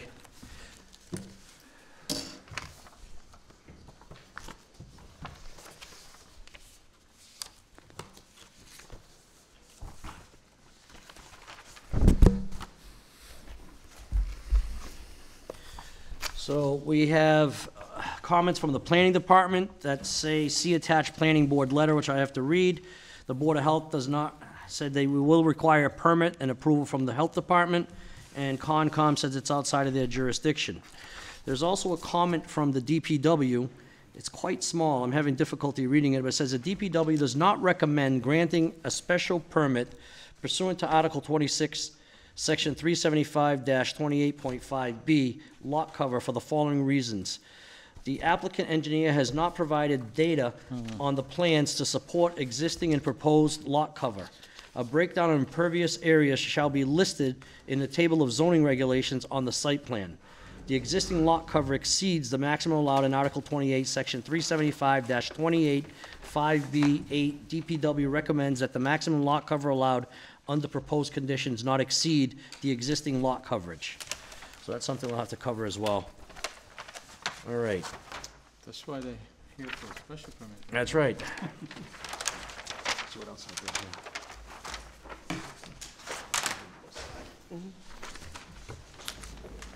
Got a letter here from the town building inspector. I have reviewed your application. At this time, your proposal cannot be approved due to noncompliance with current zoning regulations. You are proposing to build a 1,755 square foot KFC restaurant structure in a general business and aquifer overlay district, which does not comply with the town's zoning bylaws. A variance and special permit must be applied for and secured from the Zoning Board of Appeals in order to proceed with your request. Your application is being denied under the following sections of the Dartmouth zoning bylaw. Article 18, Section 375-18.4 Development Standards. A, in general business districts, all lots laid out after April 25th, 1978 shall have a minimum frontage of 150 feet and a minimum area of 43,560 square feet. Article 24, 375-24.3, off-street parking regulations, drive-through facilities. Entrances to stacking lanes shall be clearly marked and a minimum of 60 feet from the intersection with the public street. The distance shall be measured from the street property line along the street to the beginning of the entrance. 9, menu boards shall be a maximum of 30 square feet with a maximum height of 6 feet and shall be shielded from any public street and residential properties by a planted evergreen buffer at least 6 feet in height. Article 25, Section 375-25.4, signs in general business districts, office park districts, and industrial districts. Article 28, Section 375-28.5, Aquifer Overlay Protection District. Lot coverage above 10% or lot coverage above 2,500 square feet of any lot, whichever is greater. The letter goes on with boilerplate, and it's signed by Joseph E. Braga, Jr., Building Commissioner and Zoning Enforcement Officer. And the letter is dated January 19, 2022. We also have an email from Chief Levesque, and it says, the only concern I have has to do with vehicles exiting the proposed KFC lot onto Tucker Road. This has historically been an issue with the Dunkin' Donuts entrance when the Dunkin' Donuts entrance gets blocked and creates a backup onto State Road. My concern is that vehicles exiting KFC and attempting to turn left may create a similar traffic backup. This may be alleviated by allowing vehicles to only turn right when exiting on Tucker Road. Okay. We also have a comment here from Mr. Cody Haddad from the Planning Board. Good afternoon. KFC is applying for a variance and special permit to locate at the corner of State Road and Tucker Road. Attached, you will find the plans as well as the corresponding applications. We will need all comments by 3/14. Oh, this is just this is the email that went out. I apologize. I can retract that portion of it. I also have a letter from the Planning Board. Dear Chairman Maderis, review of the submitted Zoning Board of Appeals, variance, change of use variance, and special permit applications, timestamped January 24, 2022, were conducted by the Planning Director on behalf of the Planning Board in preparation for review by the Planning Board at its March 14, 2022 meeting. The following is an analysis of the applications and supporting documents as submitted to ZBA for the public hearing advertised for March 23rd. A variance is needed under Article 18 since the property does not meet the minimum lot area of 43,560. The surveyed plan is submitted by the applicant identifies the total area of the 3 lots as being 37,671. The total according to tax assessor's records are 38,768. Variances are also needed for the proposed project for location of stacking lanes, the size of the menu board, the size of the wall sign. They are proposing the entrance location for the drive-through stacking lanes is proposed to be 48.9 feet versus 60, where 60 feet is required. The size and height of the proposed menu board for the drive-through is 36.5 square feet with a height of 7.6 compared to the maximum 30 square feet and 6 feet in height. And the wall sign proposed is 35.3 square feet as compared to what's allowed at 32 square feet. The applicant needs a special permit is needed pursuant to Article 28. And this proposal allowing for the merger of 3 lots into 1 parcel, which is still a smaller site than required for development within the general business district for such an intense use, is not in the best interest of the community. 2 of the variances in the special permit being requested require reductions, which still result in a lot coverage exceedance within the Aquifer Protection Overlay District.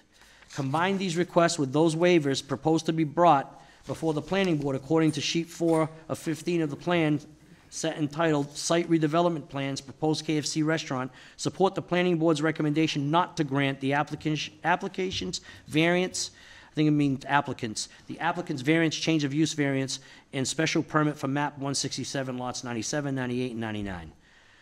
The ZBA's required finding of, well, we understand what our requirements are, and it's signed by Christine O'Grady. You sure?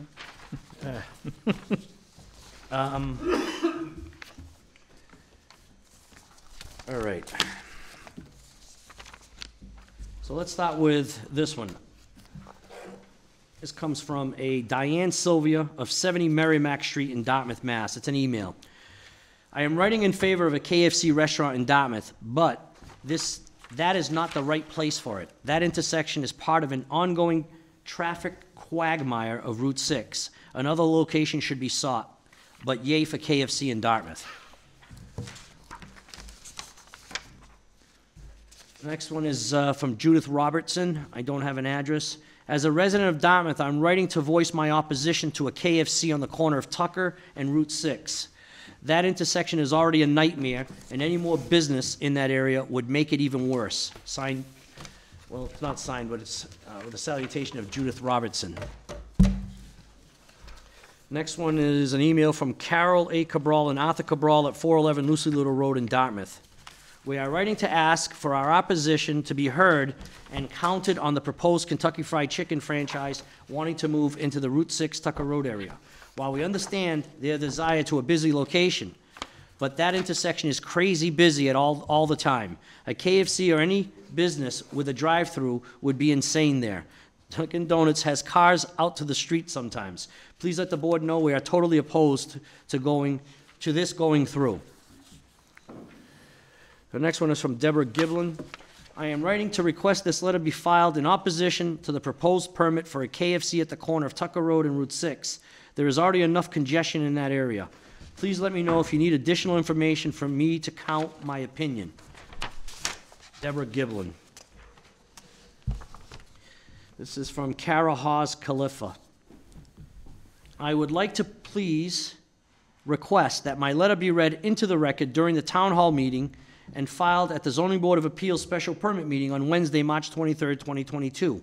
I am opposed to the special permit requested by DE Foods LLC to build at the proposed location of Route 6 and Tucker Road in Dartmouth, Mass.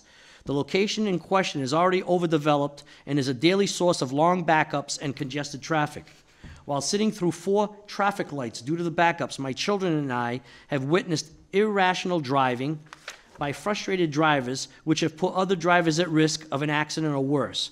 Personally, I try to avoid that area in order to keep my family safe. Respectfully, Kara Hawes Khalifa.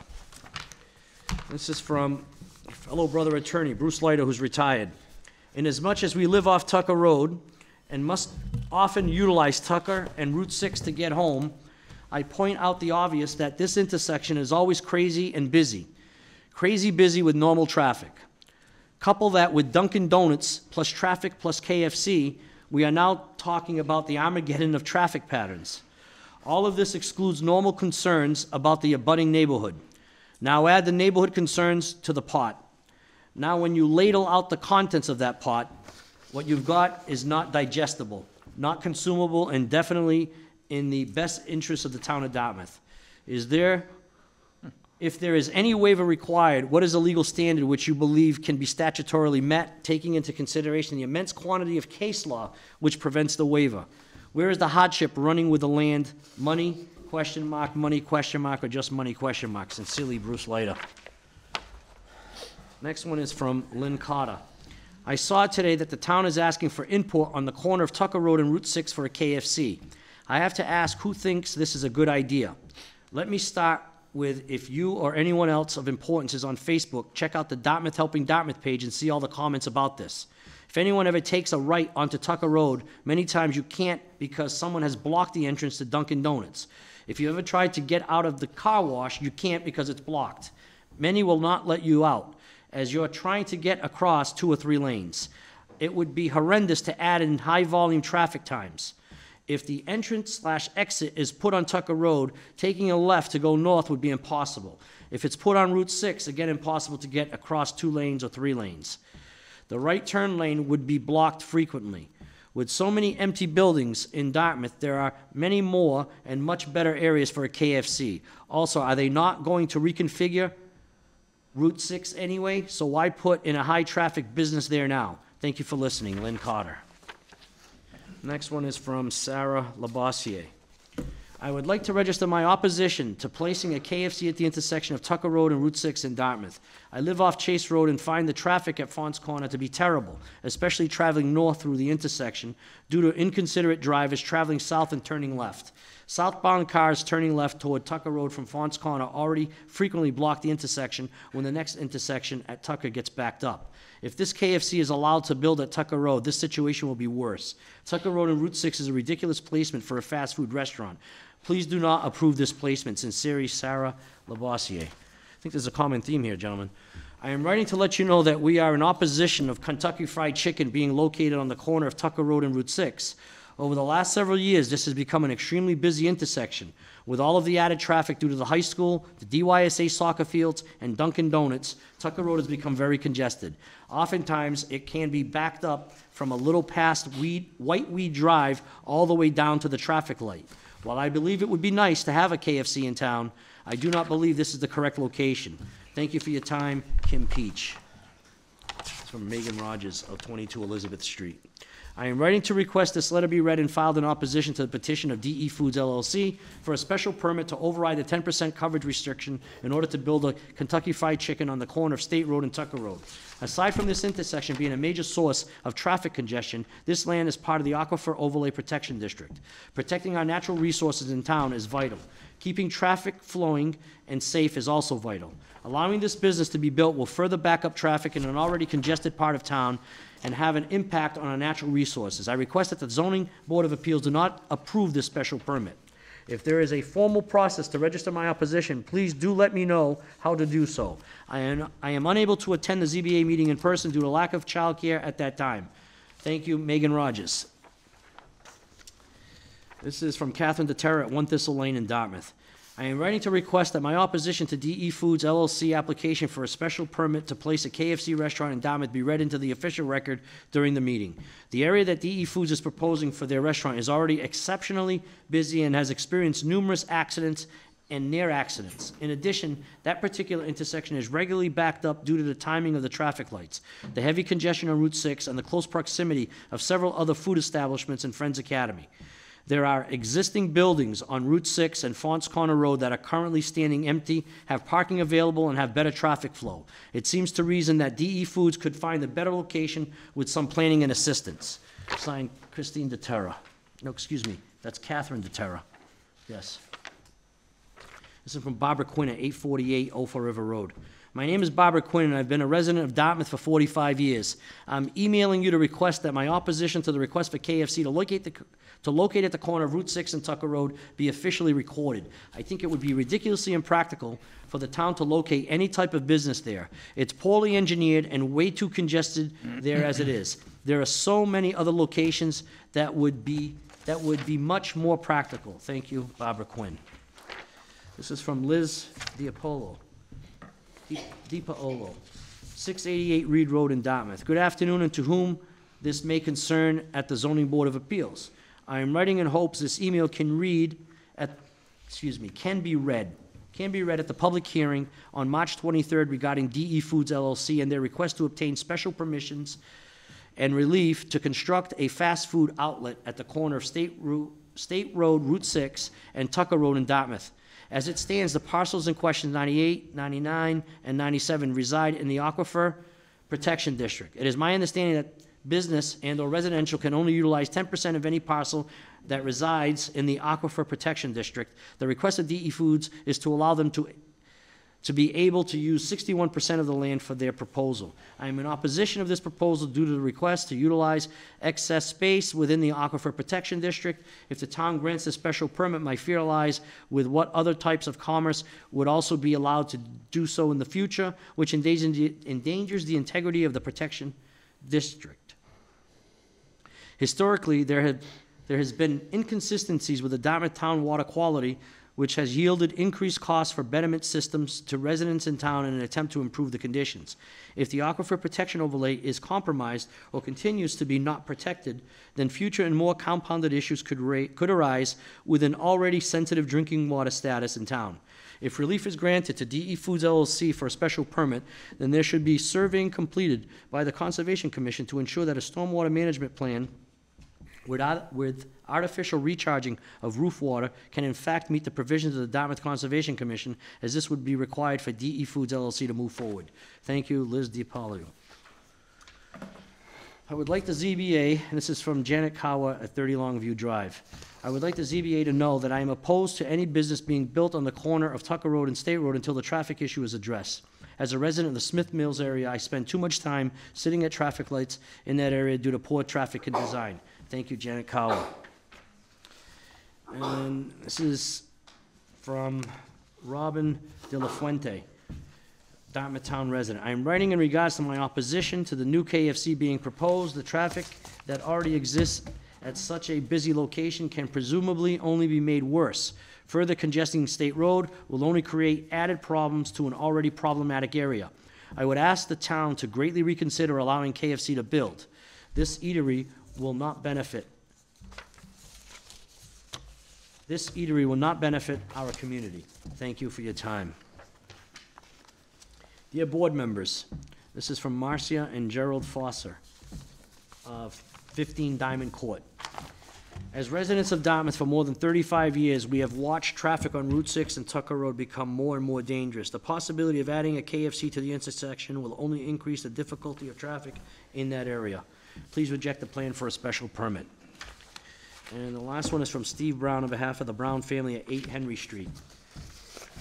To the Town of Dartmouth Zoning Board. This email is to state our objection to building a KFC restaurant at the corner of Tucker Road and Route 6 in Dartmouth. I have no doubt that a significant number of Dartmouth residents will oppose this proposed location, and I'm sure you will receive plenty of other written objections with the litany of reasons why this proposed location is a poor choice for a high-traffic fast food restaurant. My family and I have lived at 8 Henry Street in Dartmouth for about 7 years. Anytime we leave or return to our home, we must pass this intersection. On a normal work day, I will personally traverse this intersection at least 6 times. Even in its current configuration, the intersection of Tucker Road and Route 6 regularly backs up with traffic and causes dangerous situations on the road, especially during peak traffic times. These backups regularly extend down Fons Corner Road, Route 6, and up Tucker Road, causing significant delays in travel time. During the holiday shopping season, the intersection is nearly impassable. Car accidents and near misses are common.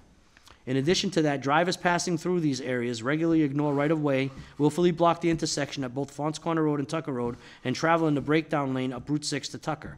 Occasionally, we spot the Dartmouth Police Department ticketing drivers in these areas, but they can only do so much. We believe the town must first address the existing issues with this intersection before considering and adding more commercial traffic to an already poor situation.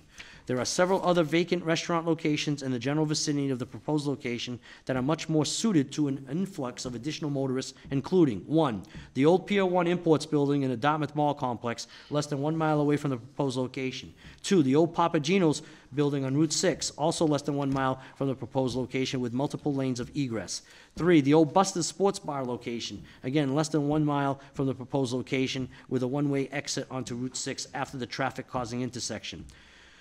We hope that the town and zoning board will recognize how approving this proposal, will only exacerbate an already untenable traffic situation at this intersection.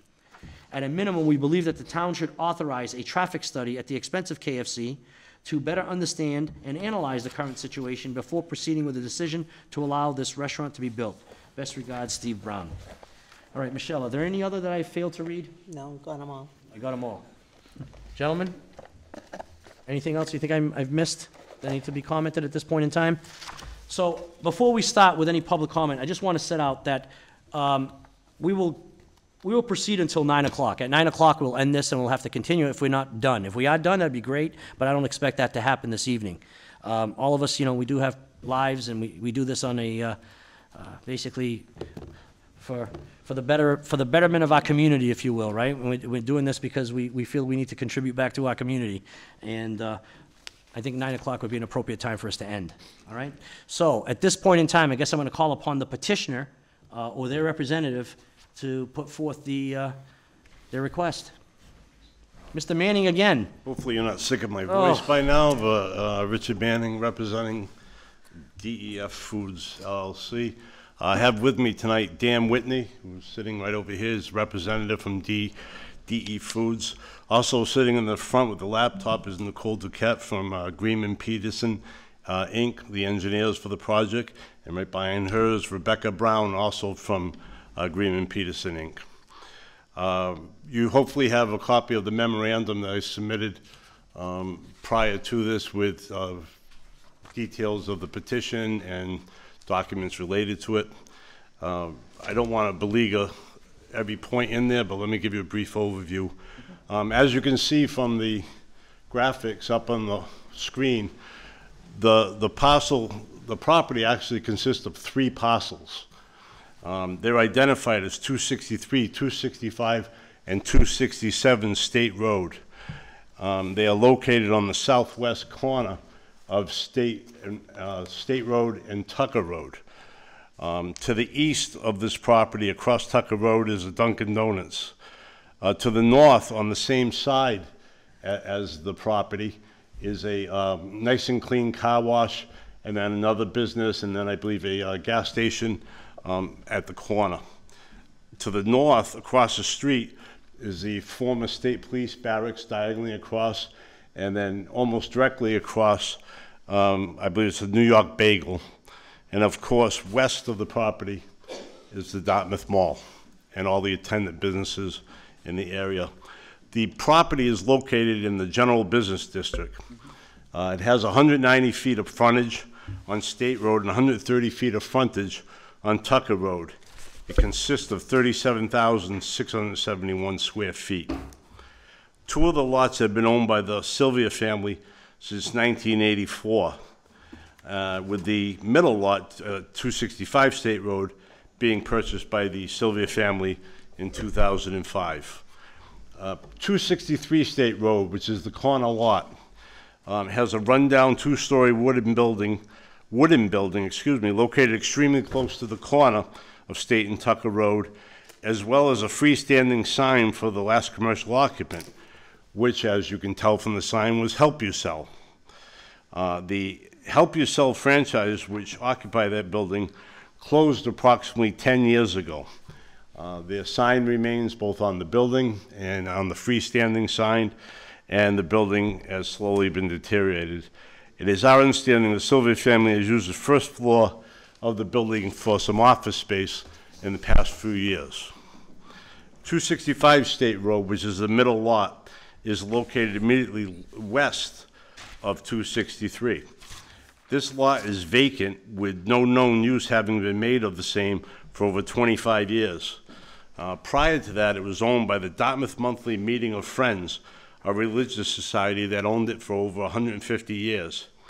It was sold, and in 2005, in accordance with the deed, the meeting house was demolished, and it appears to have been vacant ever since. 267 State Road, which is the last lot next to the car wash. On there is a 2-story wood frame structure and a couple of outbuildings, also in severe need of rehabilitation. And it appears that the only use made of that structure has been as a residence. All 3 of these lots are owned, by a limited partnership known as the Sylvia Family Limited Partnership 2, the principals being David and Thelma Sylvia. On August 6, 2021, the Sylvias entered into a purchase and sale agreement to sell all 3 lots to Dartmouth Property Development LLC or its nominee, and I attached a copy of that purchase and sale agreement as Exhibit A to my memo. The sale of the property is contingent upon the buyer obtaining permits and approvals necessary to operate a fast food restaurant with an approved drive-through window. DE Foods LLC, which is your applicant here tonight, will take ownership of the property if the permits and approval are obtained as a nominee of Dartmouth Property Development LLC, and it will operate a KFC franchise on the property. DE Foods LLC has been a KFC and Taco Bell franchisee for over 30 years, operating over 60 locations in 5 states, including Massachusetts, Rhode Island, Connecticut, New Hampshire, and Florida. It is not involved in any other business, and its sole purpose is the ownership and operation of KFC and Taco Bell restaurants. It is a family-owned organization headquartered here in Massachusetts with over 1,200 employees, including an operations team that consists of a VP of operations and 12 district managers. During its 30 years of business, this company has grown through acquisition and development from a 2-store operation to the 10th largest franchise in the KFC organization. In 2021, DE Foods was rated as the top franchisee organization in the 50 unit and above category of the KFC system for operational performance. As I noted, the current use of the subject combined lots does not really complement the area in which it's located. I included a picture in my memo of the former Help Yourself building, and I think you'll agree is, for want of a better phrase, somewhat of an eyesore. What little use is presently being made of the property involves rundown wooden structures and either poor or no landscaping whatsoever. The proposed use of these 3 lots is a modern restaurant to be occupied by a local franchisee. And as I indicated, the restaurant would be a KFC. I've included in the memo, and attached to the memo as Exhibit B, schematics or plans showing what that restaurant would look like.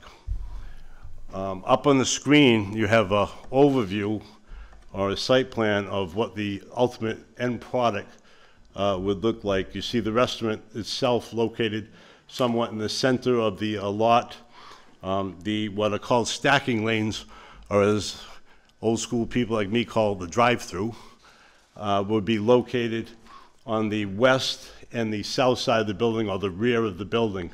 That's also where the menu board that we'll discuss later will be located, towards the rear of the building.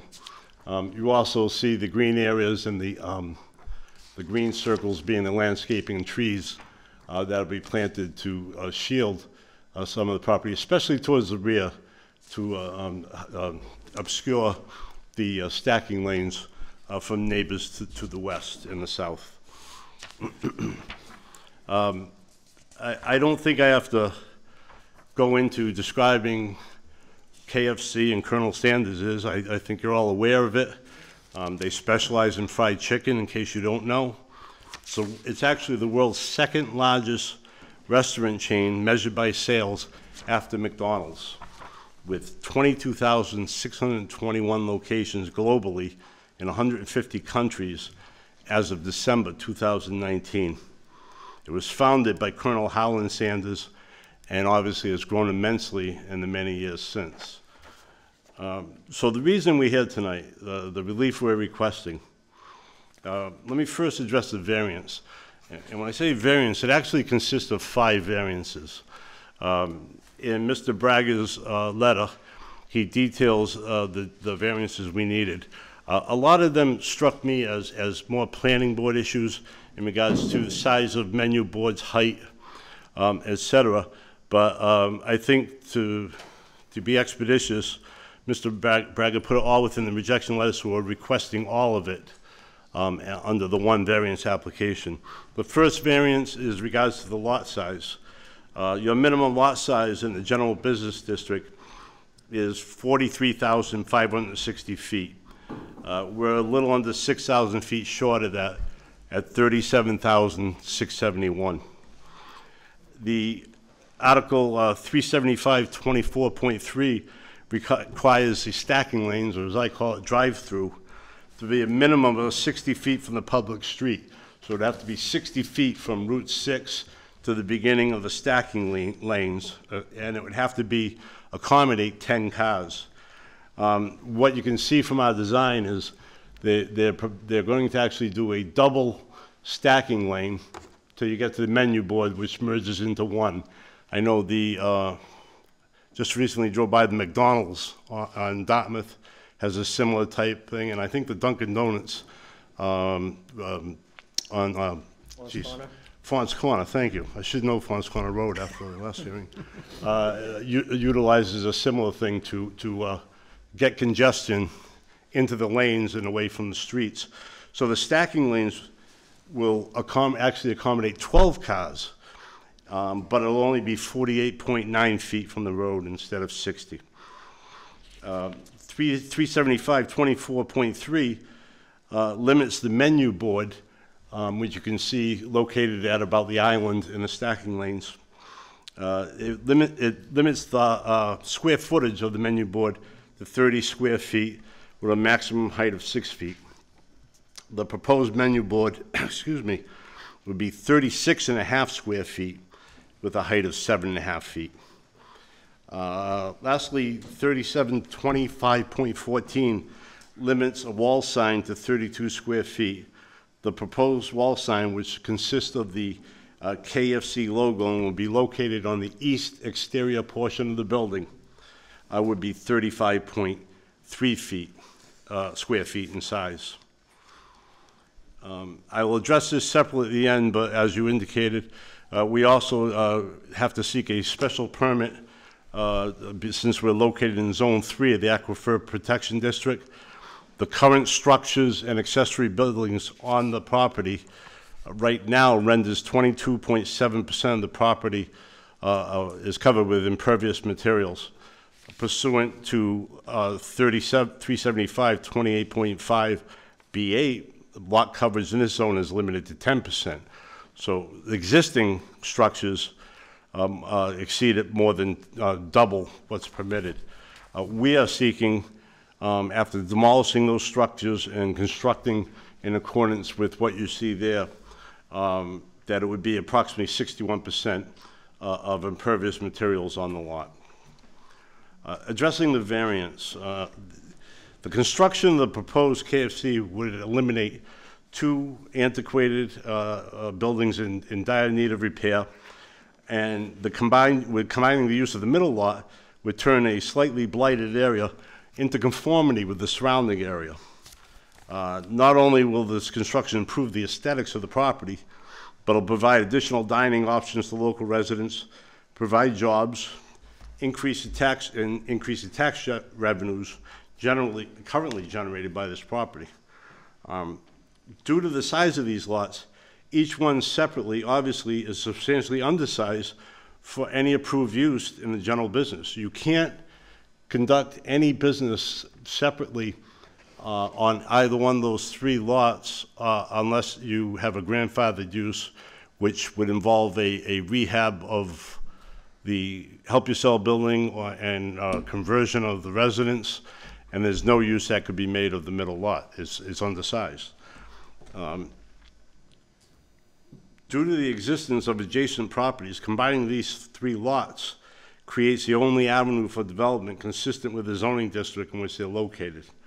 The property is unique in this area due to the odd shape of the lot, it actually being, if you can zone out a little bit, it being an inverted L shape, and due to soil conditions, which we have to address with a special permit, being the aquifer concerns that we'll deal with later. In terms of hardship, as I've indicated, the lots separately are substantially undersized, and even combined, they are undersized, even slightly so. Thus, in essence, there's really no permissible use of these lots separately or combined within the zoning districts in which they lie. I know several people in their letters say, well, you know, there shouldn't be any business on this lot. Well, in essence, this property has been zoned out because of its size and shape and location. Their desire is almost accurate unless we get relief from this board. No other use could be made of the lot. So this predicament creates a substantial financial hardship for the owner and the applicant in that it renders the property virtually worthless. In terms of detriment to the public good or derogation from the intent of the bylaws, the purpose of dimensional requirements, especially minimum lot sizes, is to prevent overcrowding and congestion. By eliminating 2 dilapidated buildings and replacing it with a professionally landscaped, well-maintained modern structure, it would not be a detriment to the public good. In fact, it is arguably a benefit to the public good. It also will be a benefit to the local community, consistent with the intent and purpose of the bylaws, since it will make the area less congested, providing dining options to local residents, job opportunities for the community, and it'll be located in an area which contains almost exclusively similar businesses, such as the Dunkin' Donuts franchise, the New York Bagel, a pizza shop, etc. Another major concern related to the public good and many of the associated bylaws that you have to deal with is the amount of traffic generated and vehicle safety as a result of the proposed construction. As Mr. Chairman indicated, reading the letters, if you notice a theme, I would say the theme of your opposition is traffic, traffic, traffic. One of the letters astutely suggested that we should conduct a traffic study in order to have the gall to come up here and request anything be done there. You should have a copy of the traffic study that in fact was conducted by GFI Engineering. And according to the traffic impact and access study prepared, the proposed construction would be consistent with the intent of the bylaws and would not constitute a detriment to the public good. At this point, I'd like to just turn over the presentation to Rebecca Brown, who is the author of the traffic study, so she can give you the specifics of that issue, and then I can come back and address the Aquifer District. Thank you. Rebecca.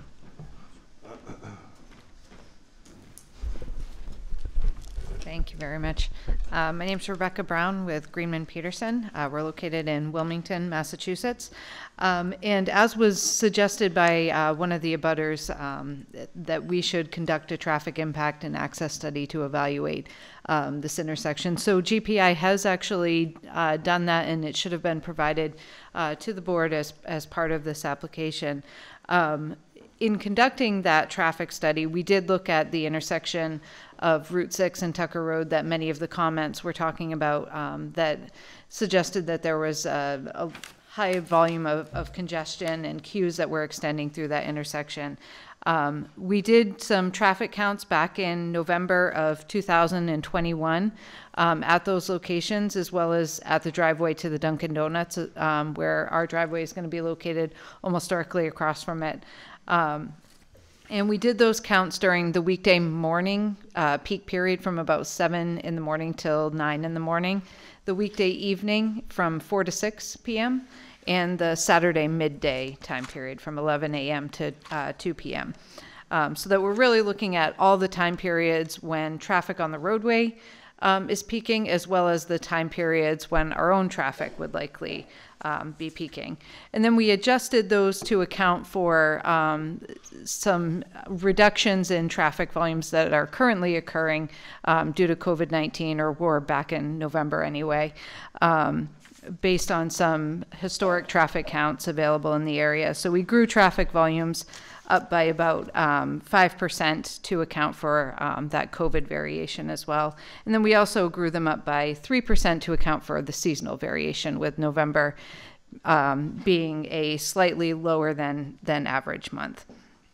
And then we grew these traffic volumes out to a 7-year design horizon as well. So Mass DOT standards require that you grow traffic volumes out to a 7-year design horizon when you're looking at traffic impact analysis. So we did that using a conservative 1% per year growth rate, a 0.5% per year growth rate, despite historic traffic volumes in the area along Route 6 having actually decreased by about 1% per year over the last 10 years pre-COVID conditions. And then we also included improvements that are being proposed by Mass DOT along the roadway. And this is probably the most significant thing to consider in terms of the traffic congestion comments that were brought up by many of the abutters that provided comments. So currently, the intersection there where we are located, Nicole, are you able to zoom that out just slightly or go to the existing conditions one? Existing conditions might be a little bit better. Yeah, that works. So, thank you. So the intersection where we're located here is really a four-way intersection with Tucker Road located here and then Champion Terrace being located right here. Because of the offset of those two approaches, they have to operate under their own separate phases. And it also sets the stop bars back extremely far on each of those approaches, which causes the clearance interval, so the yellow and green, or sorry, the yellow and red lights along all of those movements to be excessively long to allow the traffic to clear before the next phase starts. So it results in some inefficiencies there that are contributing to the backup of traffic that happens back through Fonts Corner. In addition, right now you have the volume here that is turning onto Champion Terrace, as well as the U-turn movements that are happening headed eastbound that are turning around to go westbound, that are also backing up into the through lane there and creating some more backup. As part of the Mass DOT improvements, the median that's there today would actually be extended all the way up through to about this point right here, beyond Champion Terrace, so that Champion Terrace would become a right turnout only. And that would eliminate that signal phase from this traffic signal. It would also reduce down the clearance intervals that are needed, providing more green time for traffic along Route 6, both from the elimination of that signal phase and by reducing the yellow and red times that are required to clear traffic through there. By doing that, it significantly improves the traffic operations, not only at that intersection, but at the nearby intersections as well, because those backups are now not occurring to the same extent through those other intersections. I don't mean to cut you off, but are you suggesting that those are going to happen, or you're seeking that they happen? So those are improvements that are proposed by Mass DOT. Already? Already proposed, yep. So they have already prepared a functional design report. So there's a second traffic impact study that's been prepared that analyzes what the impacts of those improvements would be, and that was prepared by Mass DOT's consultant. And there have been 25% level design plans prepared for it. 25% design. And the construction of this, so it's the project is being funded through the 2023 TIP funding, and construction is scheduled to begin right now in spring of 2024. So we do anticipate by that 7-year design horizon that we needed to look at, that these improvements would be in place that would help to alleviate a lot of that traffic congestion that is happening there. And with those improvements, the overall delay through that intersection would be reduced by about 10 seconds per vehicle as compared to what it is now, even out in the 7 years of growth that we're looking at. So, and individual movements would be reduced by about 20 seconds per vehicle. So a pretty significant reduction, and queues would be reduced by about 200 feet in either direction along Route 6. So it's a pretty significant drop. So the next thing that we did in our traffic study was to add our traffic on top of that. So we estimated the trips that would be generated by the project based on standard trip rates for a fast food with drive-through use, using Institute of Transportation Engineers data. And based on this information, this site would generate roughly 60 to 100 vehicle trips during any of those 3 peak hour periods that I mentioned, the AM, PM, and Saturday peak time periods. And about half of that traffic would actually be pass-by traffic, and that's traffic that's already on the roadway, passing by, going somewhere else that would stop in to the site on their way. So in terms of new vehicle trips to the area, it would be roughly 25 to 50 vehicle trips that would be generated by this. And a vehicle trip represents either one car entering or one car exiting. So we're talking about, when we say 25 to 50 vehicle trips, we're actually talking about roughly 12 to 25 new vehicles coming through the intersection. And we distributed that traffic out over the study area intersections based on the existing travel patterns in the area, given that there are a number of other food uses and commercial uses in the area that made sense to distribute it based on existing travel patterns. And after we did that, we looked at the delays and the queues that would occur at the study area intersection right here, as well as at the site driveways and the Dunkin' Donuts driveways as well. And what we found was that all of the driveway intersections would operate at a level of service C or better, with queues coming out of the driveways that wouldn't exceed 2 vehicles. Looking at the intersection itself, obviously right now there are some levels of service E that are happening with some of the movements that are approaching capacity, and some of those long queues that extend through the other intersections.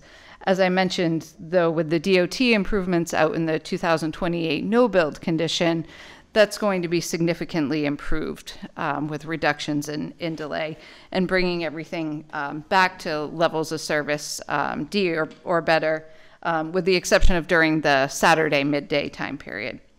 The additional traffic generated from this project is only anticipated to increase the delays through this intersection, the signalized intersection, by 2 to 3 seconds per vehicle, and wouldn't increase the queues on any of the individual lanes by more than 2 vehicles.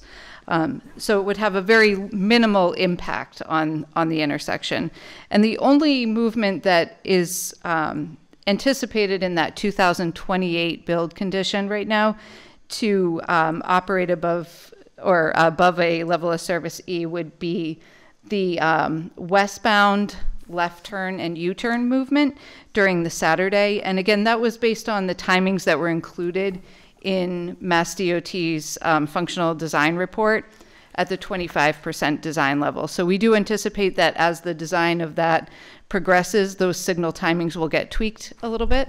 In addition, when Mass DOT does actually construct these improvements, as part of that construction, they would go out and fine-tune the signal timing in the field and would adjust that timing as well. So with that, we do anticipate that there is more than adequate capacity at this intersection to be able to adjust those timings a little bit and get that back down to a level of service D as well. So based on those,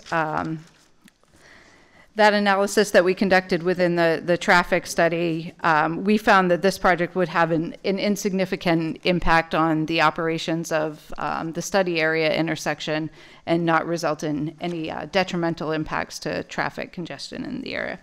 With that, I'll turn it back over. No, I still have some questions for you. If I could, Attorney. Absolutely. So, in your field of study, how do you define a queue? How do we define a queue? Like what? So it's the extent of from the stop line, how far back the queues extend at the end of each signal cycle. So basically, when the light turns red for the first time, to stop it until it goes turns green. red, we stop, right? Yep. So there's a car that stops at the light, and there's another car that stops behind that car. So Right. how would you define a queue again, based on? So the queue is measured by the maximum length of vehicles that are stacked up at the within each cycle of the light, essentially. And we look at the 95th percentile as what is considered the peak. What is the queue count now at that intersection? Let me tell you.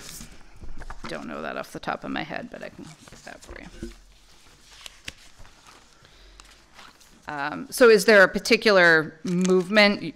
I'd like to, from heading east on Route 6 between Fons Corner Road and Tucker Road. Yep, so based on existing conditions, it is the 95th percentile, which is generally considered the maximum queue, is just over 700 feet under existing conditions, which does take you back through the Fons Corner intersection. To the intersection of Fons Corner Road and Route 6. It does, yes. That's where it's at right now.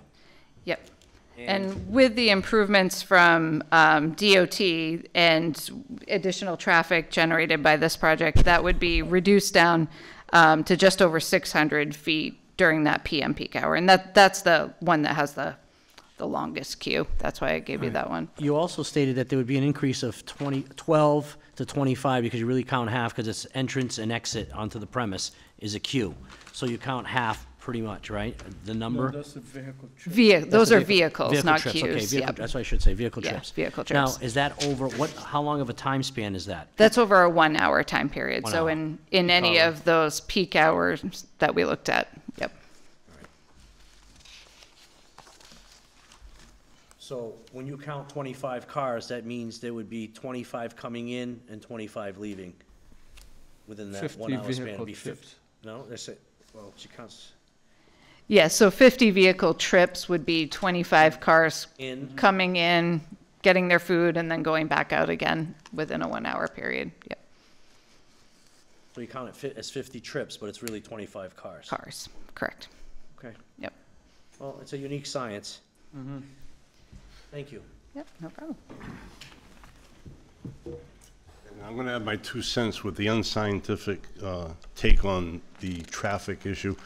The other thing you have to consider is the issue of, for instance, Dunkin' Donuts and Tucker Road that many of the letters complained about. Dunkin' Donuts peak hours earlier in the morning. I imagine they have a little bit of a peak around lunchtime. The other peak hour, I think, for traffic that I've seen there once in a while would be around between 2 and 3:30 when the schools are letting out, most notably Friends Academy. You have a lot of traffic coming down the Tucker Road. Our peak hours, we're a dinner facility, would be probably from about 4:30 to 6, 7 o'clock maybe at night. So fortunately, there's staggered peak times for each one of the areas of Tucker Road that contribute to any traffic issues at the area. And we would not be contributing to any of those peak hours. So in addition to addressing the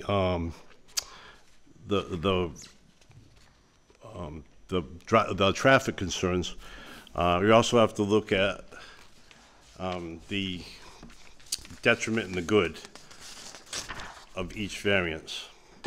So basically, our lot is 5,889 square feet short of the minimum requirements.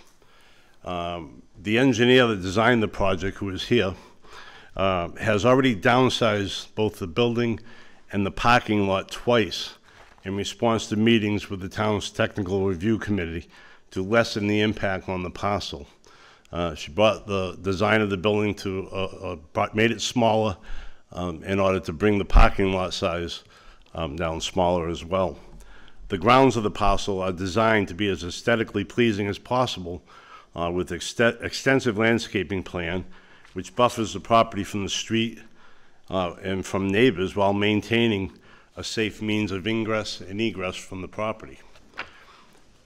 It's also important to note that any other permissible use would encounter the same problem that this lot has with our proposal. It's undersized no matter what's being proposed. Now, the bylaws regarding stacking lanes, they require you to accommodate 10 cars and be 60 feet from the road. As I indicated, we're actually accommodating 12 cars, which exceeds that portion of the bylaws, but we're going to be approximately 10 feet closer to Route 6. But you know, it's kind of an apples and oranges thing. If you kept a single car stacking lane and stopped it at 60 feet, we're actually going to get, I believe, 1 or 2 more cars in by having the double stacking lanes because we can accommodate 12 versus 10. So it really lessens the possibility of any backup onto Route 6 of people waiting to get into the facility.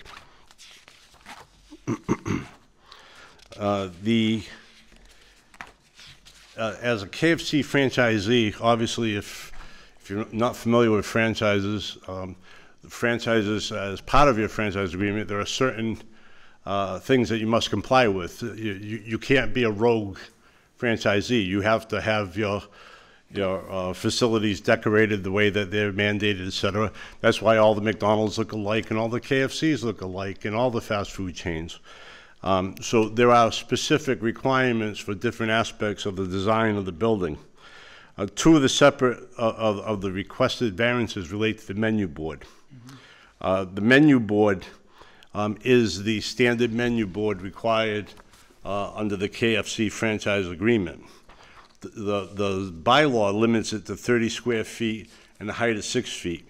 The KFC standard menu board is 36.5 square feet, so it's 6.5 square feet larger and 7.5 feet tall, so it's 1.5 feet taller. As indicated, though, the menu board is located on the rear of the property facing, I guess that's facing southeast towards the rear of the property. And you can see in the upper portion of the schematic that there's extensive landscaping to buffer it. I mean, the purpose of limiting the size of menu boards is so that a neighbor isn't sitting in their living room looking at a lighted up billboard through their window. So this slightly exceeds the maximums required, and to lessen the impact of the visuals of that, we also have, besides its location, obviously, is the landscaping towards the rear of the property.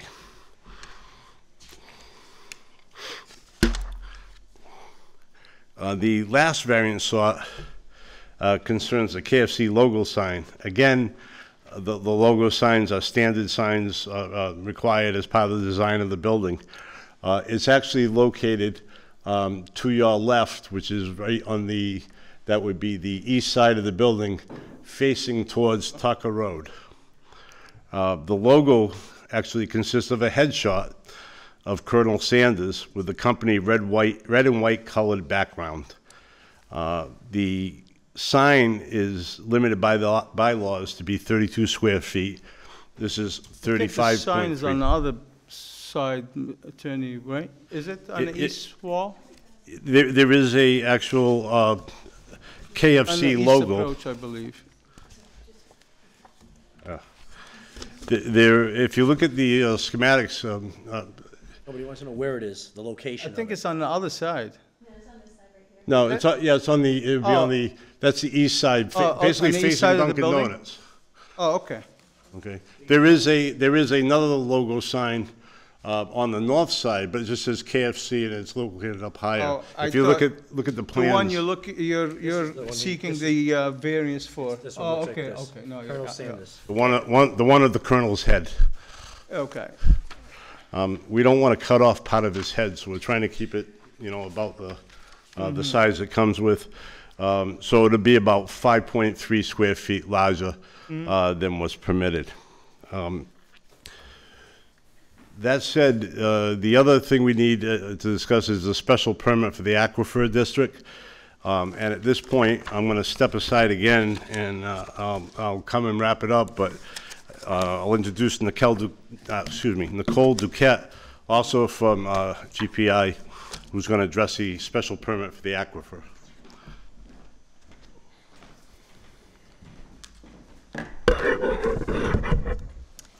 Good evening, Nicole Duquette from GPI.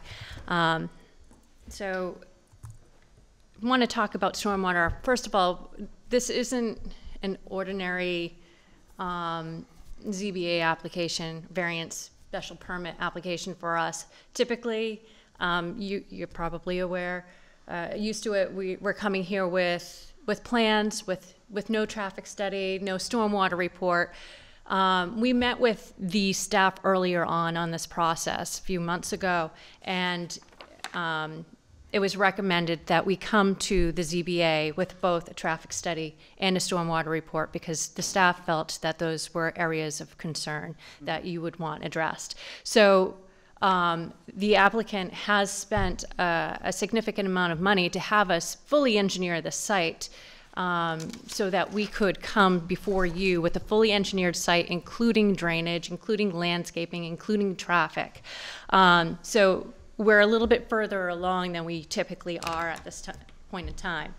So I do want to mention regarding the Aquifer Protection District. We do a lot of sites around New Hampshire and Massachusetts and in New England area, basically, and quite a few of them have been in Aquifer Protection Districts. And the similar intent has always been protection of groundwater, both quality and quantity. So making sure that you're treating your stormwater before it enters the groundwater, and you're protecting the quantity so that you have sufficient quantity for your water supply. So with that in mind, we've developed our stormwater plan, management plan on this site. I do want to mention these soils on the site are not typical for our high-performing aquifer zones. We do have hydrologic group C's on this, so usually they go from A, B, C, and D. We are at a C for this, A being best. So A and B's are your ones that recharge the water the best. You have your landscape lawn, and that water's going right into the groundwater. Where this is a C, you do have runoff coming off of it much more than you do in A and B soil.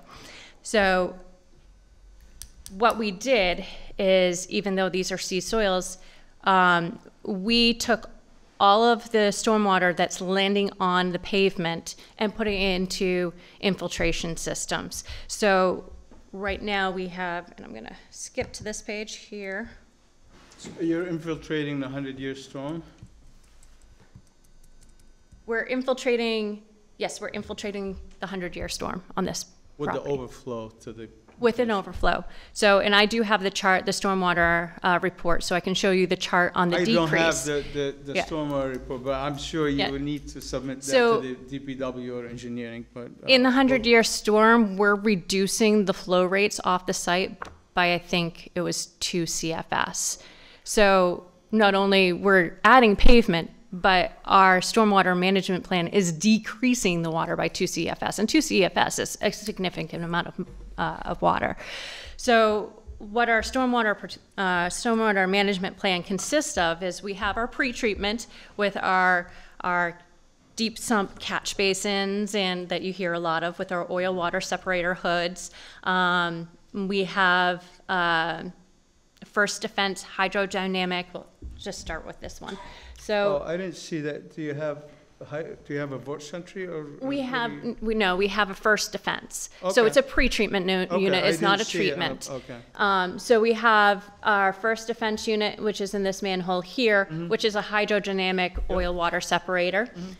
We also have the deep sumps in our structures to collect sediment and separate the floatables before it goes into that First Defense. And then we have an underground infiltration system here. This is a StormTech system, so it has an isolator row that further pre-treats the water, making sure the sediment is separated, floatables are separated again before it goes into the rest of the system and infiltrates into the water, into the groundwater. So that takes care of basically this portion of the pavement here. The other portion and the building, the roof runoff here, go into this infiltration basin back there. So we have both underground and above ground infiltration area in here. So the back portion, that too has catch basins with deep sumps and oil water separators. And we have, for pre-treatment on this system, we have a sediment forebay into the infiltration basin. Just to put it in perspective, this is typically, we do a significant amount of gas station sites too, and this is typical of what we do for our gas station sites with our oil water separators, with our pre-treatment.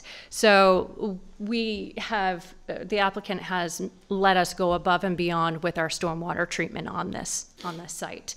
So like I said, we are catching all of this runoff that hits any part of our pavement, putting it into our infiltration systems and recharging the groundwater with treated stormwater. So the other thing I wanted to mention is I did let me pull up this aerial real quick. So I was really curious about this area. Bring it to the aquifer plan here. And the area along, this is our site. Sorry, I took this off of your GIS and it didn't allow me to select all three. So you have got the two outside lots that we have, and there's the middle lot in between. So between the green and the blue, that's our entire lot right there. So I was really interested in seeing what we had in comparison to everybody else on our side of the road. And come to find out, 75%, and I have the table too, 75%, according to tax cards, had lots that were less than an acre. So along this side, from edge of aquifer to edge of aquifer, I looked at all those properties, and 75% of those had less than an acre of property, including the Dunkin' Donuts and the Burger King site. All of them did not comply with the 10%. Except for the 3 lots that we're on right now. Actually, they don't even comply with them, but separately, 2 of them do. So just to put it in perspective, I can give you this table after the fact, and my fellow PE over here is going to notice that I have an error in my table here, and I apologize. I put this together really quick. I forgot to times these numbers by 100. So they're not in percent. That's fine. So just to give a comparison, Dunkin' Donuts, the property right across, has 55%, and that's according to the tax card, the pavement that's on the tax card. I didn't trace the pavement on each of these lots or anything. The Burger King has about 66% impervious. All of these, I think Buster's Restaurant was one that almost complied at 16.5%, but every single one of them was above that 10%. And I did go out and look at each one of the sites, and I did not see the use of pervious pavers or pervious pavement on any one of them. Each of them had a catch basin underground system on those lots. So, and I'll correct this, and I can give this to the board after the fact. Like I said, this is just because I was curious about this area because I saw a lot of pavement within in the aerial. So this gives you an idea. We're not asking for anything different than is already there today. We're being consistent with the neighborhood. In fact, we're probably being a little bit better than the neighborhood because we have the treatment. And the recharge that the others don't.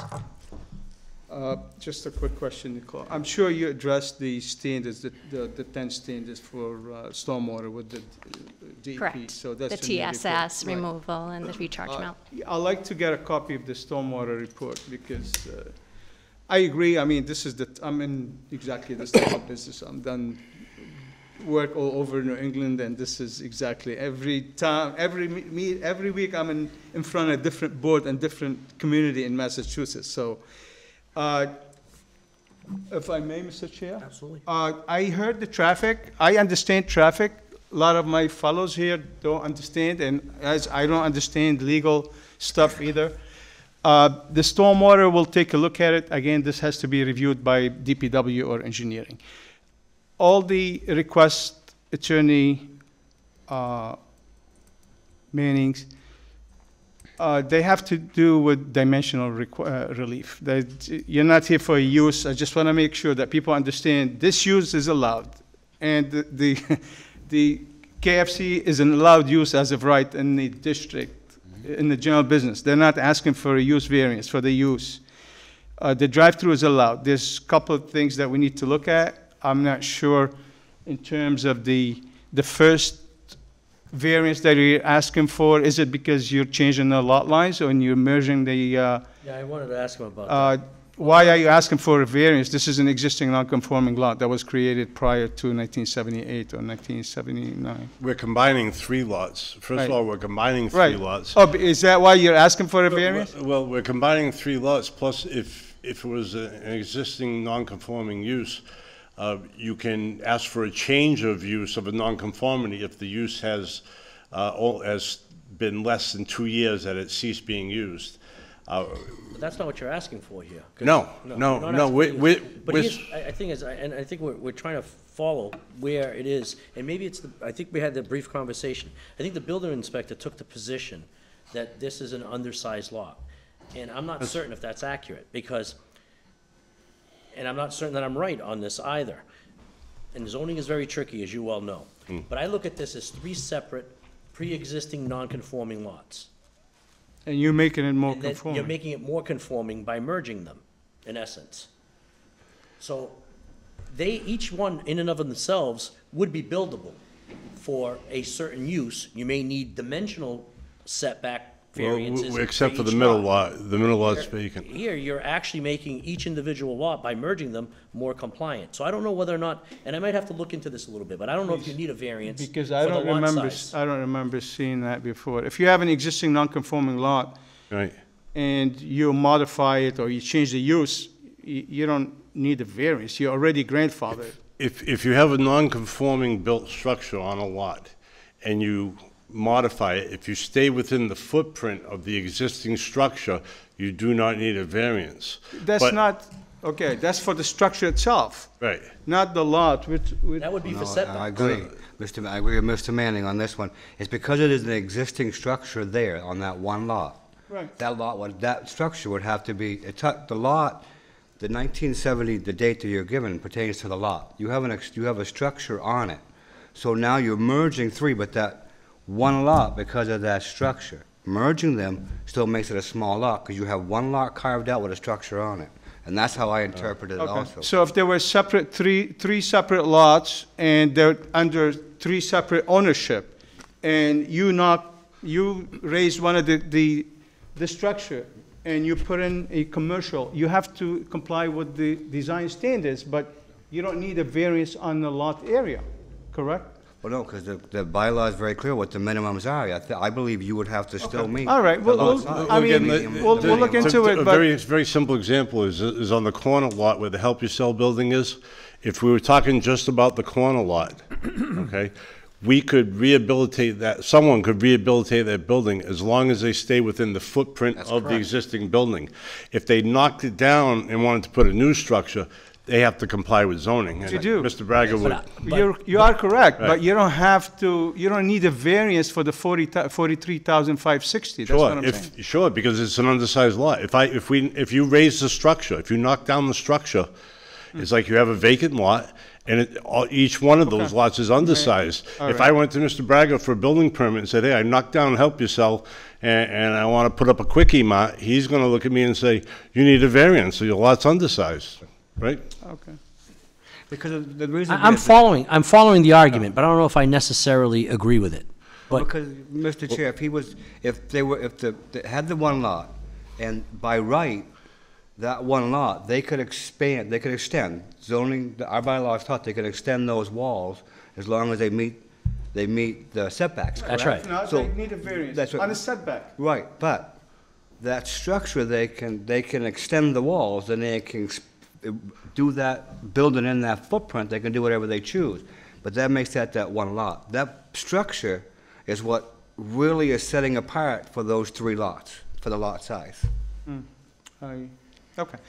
Just in the past, I don't think we were, but it's okay, I mean, If you want to decide we don't need a variance, I'm acceptable of Well, that. I understand that, but I just want to make sure that we have a position on this. So we're consistent. That we're consistent on it, and my interpretation seems to be a little bit different from the building inspectors, and it also seems to be a little bit different from yours. But, because I don't want there to be confusion between the requirements of setback and the requirements of lot size. Right. I think those are 2 different animals. Right. And quite frankly, the lot size for each one of these lots is pre-existing non-conforming, meaning they could be utilized. You could put 3 small businesses on there on each separate lot. As long as you meet the setback requirements, it's. Under Don't forget, separate under the ownership. doctrine of merger, these 3 lots have But combined. each one, into if they were Sylvia's lot. transferred in separate ownership, Well, they can't do it now. Once it No, we went understand to that. common ownership. because it of the merged. merger. For the merger. So it merged as of 2005, when the Sylvia's purchased the middle lot, under the doctrine of merger, that is now, for all intents and purposes, one lot.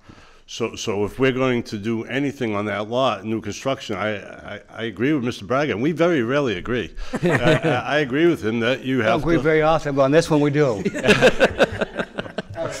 that's fine. Let's get, I know we have a tight time. Yeah, and we just don't want to, you know, so. Just to set the, we understand. Yeah, and the rest is mostly. I think you can see why I didn't do the traffic or the aquifer. No, we understand that. Because with the exception of Mr. Chuba, Mr. Human, and Mr. Medeiros and I are all sitting there going, what? But I think, you know, this isn't something where we're just saying, you know, we're standing on a corner and saying, hey, we don't think it's going to be as busy or. No, I understand. I understand. So you've got it, and I'll succeed the we're just going through the variances and the special permit. As far as the special permit, you know, on this board, I've been on this board long enough that I know we gave the special, every business in that area had a special permit. There's no way you can sustain a business with 10% coverage. We know that. As long as you address the stormwater issues, and I think you addressed it in the report, we'll take a look at it or leave it for engineering, but I personally like to take a look at it too. So I don't see issues with the variances that you're seeking or the special permit. I honestly see that the issue here is the traffic. And you said traffic, traffic, traffic. And before we open, I mean, I'm sure most of the people here are for the traffic. Right. And I wanted to suggest before we start, because like I said, I might understand traffic a little bit, you know, but maybe my colleagues or most of the people here don't understand. You can give us the chart and explain it. They're probably not going to believe you anyways. Right. So I think what we need to do, I think we need to get a peer review on the traffic. And this is normal. It happens with every project. It happens to me on a weekly basis. This is not something unusual because we can't make that decision without having that peer review or having, you know, I mean, the peer review might say, yeah, I agree with you 100%, or you might tweak something here. I might recommend, you know, something or timing or whatever, change the timing on it. But I think we need to have this reviewed by another traffic consultant. Again, I've only heard of peer review once in the zoning board, and that was 55As. But yeah. I've never dealt with peer review on this. Yes. I think Nicole might. I do have a question. I would agree if it was a special permit to use. However, none of these variances that we're asking for or the special permit pertain to traffic. And I do believe, you know, and the traffic will be reviewed by planning board, unless you see anything No, I think differently. part of the zoning decisions with the variances, again, it happened at the meeting before, and we have to look and see if this is more detrimental or not. I mean, is it more detrimental with the traffic or not more detrimental? Right now, you have a single residential house that probably have 8 trips a day or whatever, you know, you tell me. And, you know, I really think this warrants a traffic peer review. And I've been on this board for probably, 14 years now, and I probably never asked for a traffic peer review, but this one warrants it. Once before the 40B. Oh, it was a comprehensive permit. Part of the comprehensive permit is the zoning That's board. right, I've only seen it. The only issue I have, Mr. Chabad, is this, is as Nicole indicated, we've come to you with a full-blown traffic study, full-blown, give me 1 second, full-blown engineering. My clients expended a lot of money to put that information before you. And if my understanding of the peer review you're requesting, that's going to be something that you're going to ask us to pay for. So you're going to be asking us to pay for a second traffic study. I pay for peer review, I pay for stormwater reviews, and honestly, my peer review is more than what I charge my clients for the design. This is I mean, it's, I take it. Well, why don't we do this, before we get into that?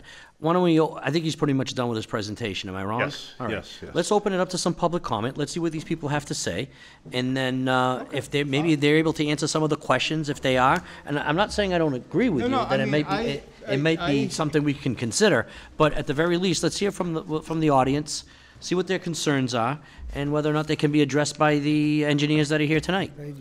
So at this point in time, I'm going to call upon anyone who would like to make a comment either in, let's start with in favor. Who's here in favor of this project, aside from the petitioner and their representatives? All right, so no one's raising their hands and coming forward. No surprise. Who's here in objection? All right, so let's start with this gentleman here first, just because I looked in that direction. What is it? Okay. My name's Desmond. I actually live in this neighborhood. I live less than 1,000 feet from where they want to put this. Okay. First of all, I want to point out that I didn't receive a letter. I realized you said it was like notified, publicly, but I didn't receive a letter about this. You did not, you said? No. All So right. I wonder how many people in the area actually received letters and actually know about this. Desmond, what's your address? 13 Champion Terrace. All right, I think it's only 300 feet 300 within the feet, site. 300 feet. Okay, Those are the I people that get understand. letters. Otherwise, it's just publication in the Dartmouth Chronicle. Understood. Okay. So with that said, I'm going to go on a limb and say that these people don't live here. If they do, I apologize, but I think they don't. They talk about 95% backed up. Any of us that live in this neighborhood know that in this town, know that that area is bad. You got it in your letters. I know I'm repeating that, but it's bad. And they talk about 95%. That's what the study is. What about on a bad day? What about when it gets worse? I'm looking at the restaurant there. It says, I think, 18 seats. They have 9 parking spaces. So they can't even accommodate all the parking spaces if there's families coming in. Okay, so with that said, now the drive-through gets more full. All right, then when you talk about how they're going to exit, that drive-through is only backed up to that portion right there. What about when it starts to come out? How are those people going to exit? All right, they're not going to be able to leave properly. It's going to cause even more congestion on an already bad area. Another thing, she said something about the phased lights. Now, I don't know if she's talking about the whole intersection, but Champion Terrace and Tucker Road are not phased lights. They're the same. It's a nightmare for me to leave all the time. All right? Anybody that drives through there knows that it gets worse in the afternoon because of the doctor's offices, and I know those are miles away, but it has accumulated. UMass Dartmouth, more people driving, et cetera. Again, in regards to this also, is we're not talking about the safety issue with, you have the police station there, so you're talking emergency vehicles coming in and out. You also have the fire station. None of these pictures are showing anything to the left. All right? It's not showing the buildup on Hathaway Road. You don't want buildup coming down Route 6, coming down that hill, all right? Because where are people gonna go? It's the only KFC, the only other one is in New Bedford and in the north end of New Bedford. So you have people coming from Westport, you have people coming from all types of wares of Dartmouth, the mall, et cetera. So when they're coming down this way, that's one thing. But what about when they're coming from all the other directions? They're not even bringing that part up, all right? And in addition to that, Dartmouth High School, I know it's miles away from there, but that is one of the main roads where the school buses go. I realize that's in the afternoon, that's in the morning, some of that won't be affected. But you're talking about all the different levels of traffic that go through that intersection. We could probably continue going on. The last thing I want to say is that when we get to the holidays, all right, never mind the traffic that comes from the holidays, this is one of the few intersections in the city, in the town, that we have additional police support because it gets so congested. There's only about 4 or 5 of them. That's how bad this is. I understand it's only a KFC, but this is going to cause a bad ripple effect. And I apologize, I said that was the last thing. The other thing is the litter, all right? That intersection has gotten significantly dirtier. It's run by the state, unfortunately, so things don't get taken care of sometimes, not because it's the state, but just because it's one section, all right, that they're responsible for. What's gonna do for the litter over there, all right? All these things matter, all right? So that's what I wanted to say. I appreciate your time. Thank you. Thank you. Yeah. All right. Hello, Joni Gaudiello. I actually live in Fairhaven, but my mother lives on West Hawthorne Street off of Tucker Road. She's elderly, and currently my brothers and sisters and I take care of her and have home care 24/7. So we are driving there all the time. And I feel like a resident. I grew up in Dartmouth, actually, before I got married and moved. But, I know that area very well, and I agree with him. Having the police station there you know, is an issue because there's only one way in and out of Tucker Road. There's not 2 lanes for people to get out of the way if you have to. And when my mother had to be transported to St. Anne's coming down Tucker Road, it was an issue getting off of Tucker Road just to get on Route 6 to get to the highway to get to Fall River Hospital. So, you know, all of these things really, and I agree, like, you know, he's mentioning, oh, certain times of the day. Well, again, you don't live there, you've never driven there at 4 o'clock in the afternoon, 5 o'clock in the afternoon trying to get off of Tucker Road, and you can't because of the traffic. And that is the peak time for KFC. And just, I have a little inside track on that, is that the County Street store last week averaged 2,200 vehicles in their drive-through in a week, which on an average was about 314 cars in a day. Peak times of business operation are 11 to 1, lunchtime hour, and 3:30, 4 o'clock to 7 in the evening. So put all those cars during those peak times when everybody is going to and from home and work and doctor's appointments, like he said, it's a nightmare. And also, one study I found, and I couldn't find an updated one, but this is from Southeastern Regional Planning and Economic Developmental District report, said that Fons Corner Route 6 intersection was the 50th worst intersection in the entire state of Massachusetts. And the corner going on to, and we haven't even talked about beyond the corner of Tucker Road, now you got that corner going to, what do you call it? Hathaway Road? That was the 60th worst intersection in the entire state based on traffic accidents that happen at those corners. So unless the state really can come to terms with that whole area and revamp that area and make that traffic situation through that area appeasable to a business going on that corner, right now is not the time until that's done first. So you can't buy the cart before the horse. The roadway has to be satisfied, and I don't see it happen. I've sat on Fons Corner trying to turn and get on Route 6 to get on to Tucker Road, and sat through that light 3 times before I made the corner. And then had to go into the breakdown lane of Route 6 just so I could get over far enough so I could make that Tucker Road corner. And that's where that entrance to the store is going to be. I don't see it. And I think you guys have beautiful plans. I commend you for the designs that you've done for this property. I think it would be really great to see that property improved because it is a mess. But I think that they should find a different location in Dartmouth. Not opposed to them coming into Dartmouth, it's just that location. Thank you. Thank you. Next.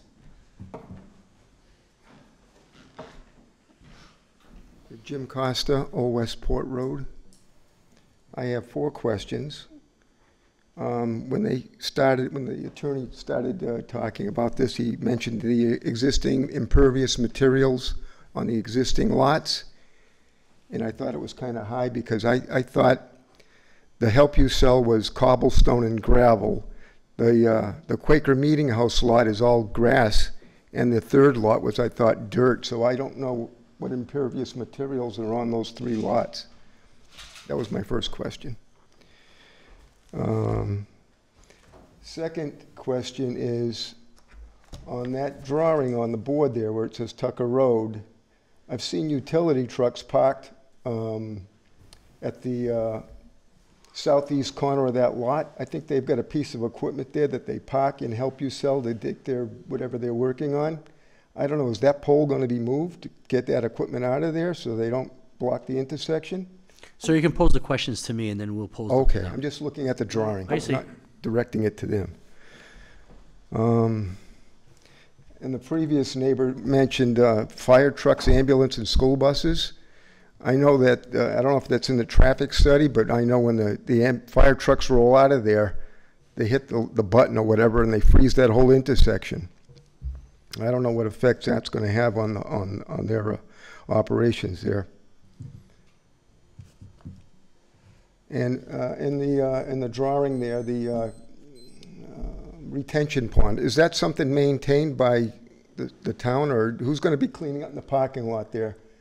Does that fill up with sand? I don't know. I'm just wondering who's going to be maintaining that. Does it have to be cleaned out every so often? My experience in that has been there's always a plan they have to put forth, and that plan gets enforced by by the building inspector. They can do periodic inspections on that to make sure that the filtration system is working properly and it's serviced. There's a time frame in which they're supposed to actually replace some material to ensure. So that I can answer. Historically, that's how so we've the building handled that. department will follow up on that? Well, they'll follow up on it. However, it's at the expense of the property owner. Okay.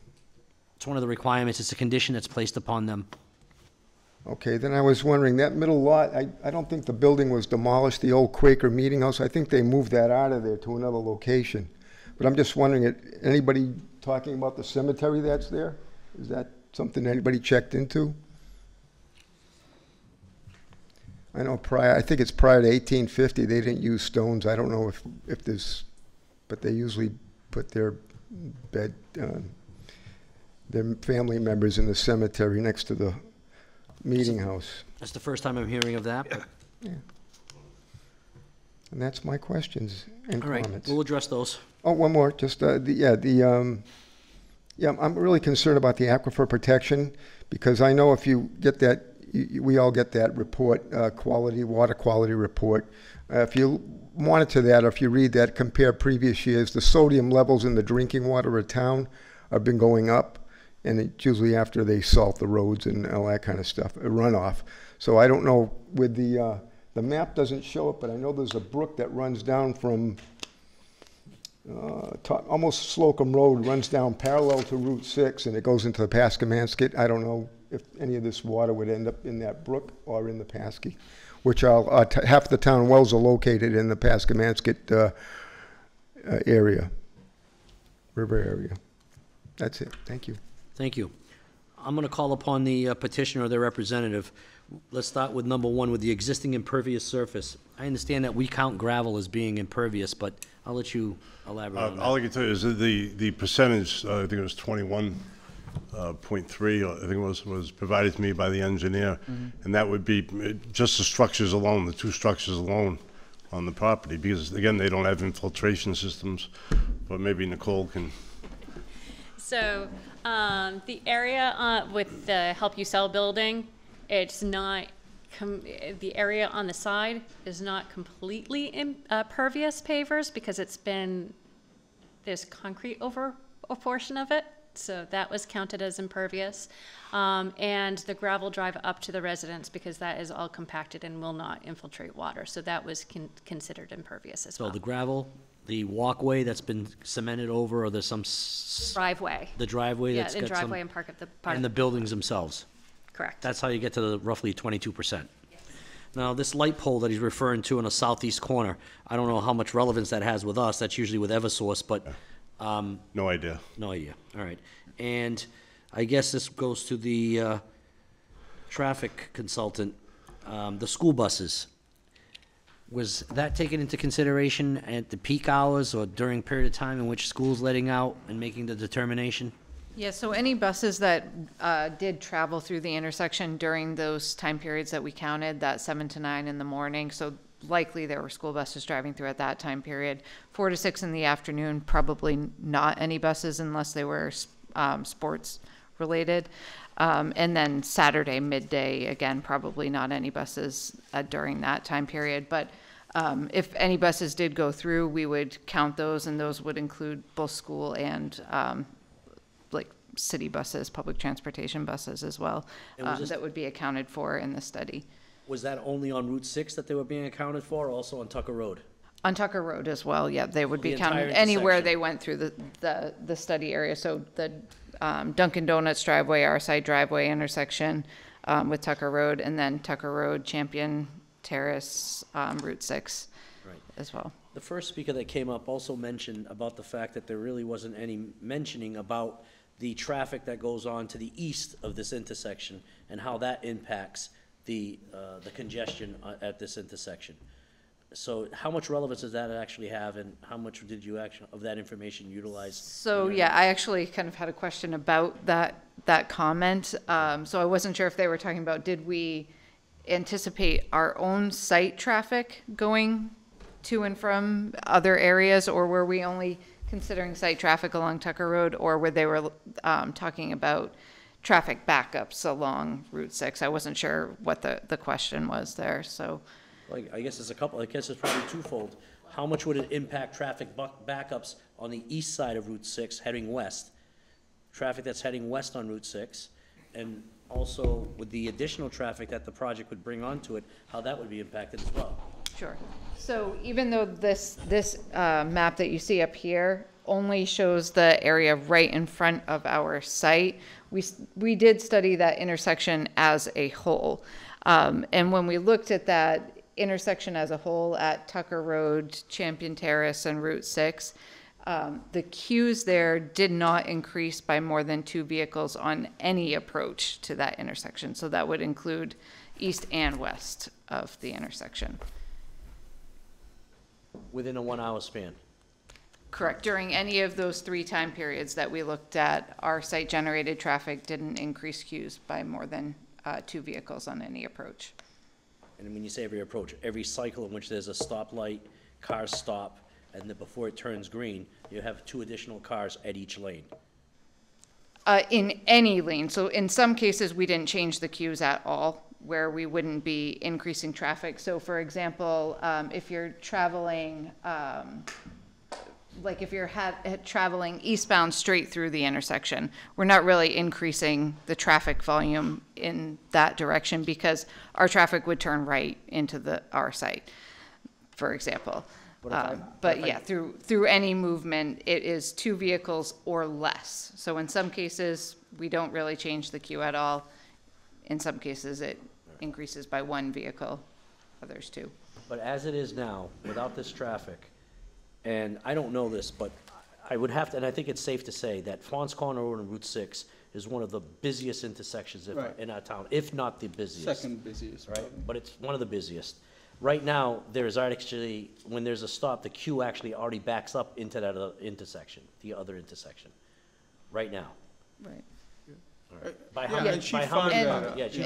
And we did discover the exact same thing. We're not trying to say that there aren't queues that back up through other intersections out here.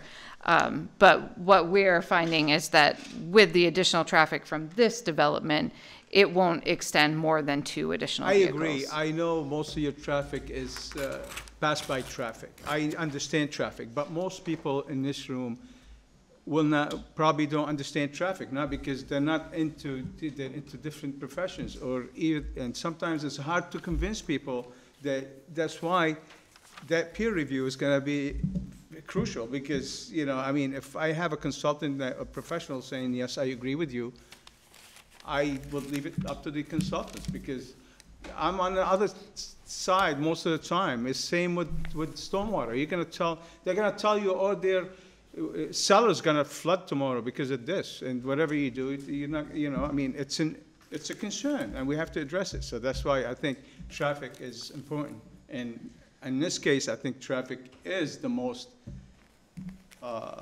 worrisome. Well, it's concerning to me, I would have to say. So the rest of the requests that you've made, at least as far as I can tell so far, are things that we've granted before to other petitioners, and I think council's made pretty good arguments for some of that. But thank you. I'm going to move on to see if there's anyone else that would like to make a comment. Thank you, Attorney. You violated your own rule. Excuse me? You violated your own rule. Oh, I did. All right. Do you need me to repeat? If it's about Name traffic? Jesse, please, No, name. actually, it's not. It's just a comment. All right. I'm also on the Historical Commission. Okay. There are 2 historical houses on that site. Okay. In spite of the fact that everybody's been sort of judging the condition and so on and so forth, the one that's Help You Sell was built in 1850. It was the home of Otis Snow, who was a local carriage maker. And the other, and Mr. Costa, sorry, commented about the cemetery. The house does sit on the cemetery that was originally part of the Quaker Meeting House. And he was correct in saying that the meeting house was not demolished. It has been moved to Deerfield, Massachusetts. The other house that's set way back is dated 1789. That house was moved on the ice from the head of the river towards that location. They don't have particular details about it, but that is also a historical residence. So that all has to go before the Historical Commission. But you do understand that's beyond our purview, obviously. I understand that, Okay, but I thank you. just wanted to make that part of it. Is there people buried there? I don't know. She may know. We don't know. Anyone else? No, I got to take from someone else. Okay. Dan Saucy, I'm from Tucker Road. I know the traffic study is all fine and dandy, but the state coming in and making changes to Route 6, I think we need to look at that before we make any decisions. What they showed us is not what we received at the fire station. They're not shutting down part of that road. They're shutting down the whole entire thing. You're not going to be able to turn left onto Tucker Road from Route 6. So the only way to get to Tucker Road with this addition they're going to do is from going east on Route 6, take a right on Tucker Road. So by blocking that intersection, you're now going to make first responders have to make a U-turn at Mobile to get to Tucker Road, coming from that fire station right there. And then police are going to have problems with that KFC line backing up. So I think another traffic study would definitely be helpful. And then look at the state and see what they're going to do to make these changes. Because the traffic study is great, but they're changing Route 6 in the next year or two. So the traffic study is going to be totally different in 2 years than it was what they just did. Actually, they take into consideration what's going to be built, and that's why. But that's not what we received last, the plan that they showed us. She showed it stopping Oh, for at now, the crosswalk. yes. Okay. So last one we got, it goes all the way across. There will no longer be a middle part, so you got to look at that before any decision's made. All right, I'm going to allow one more to speak this evening, and then we're going to adjourn for another meeting sometime next month. I know you wanted to come forward. Just wanted to leave you with a brief question. All right, but you got to come up to the top. I'm sorry, it's the rules. And again, I understand you don't have the answer now. But Just, again, if you could just state your name and address. Yep, Desmond, 13 Champion Terrace, Dartmouth, Massachusetts. Just the question of the exit on Tucker Road. Is there any ordinance or law with that being directly opposite of Dunkin' Donuts? And the risk that poses of cars simultaneously coming out?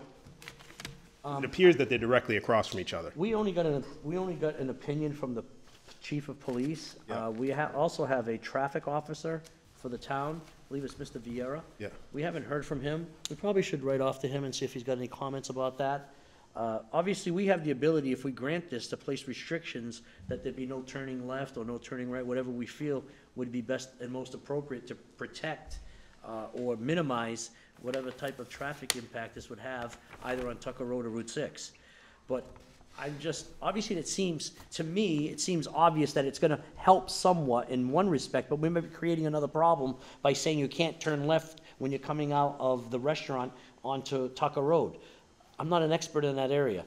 At least we're fortunate to have someone who's an engineer who's got some familiarity with that science. I'll be honest with you, I started reading this, and I got some flashbacks to the last one I read.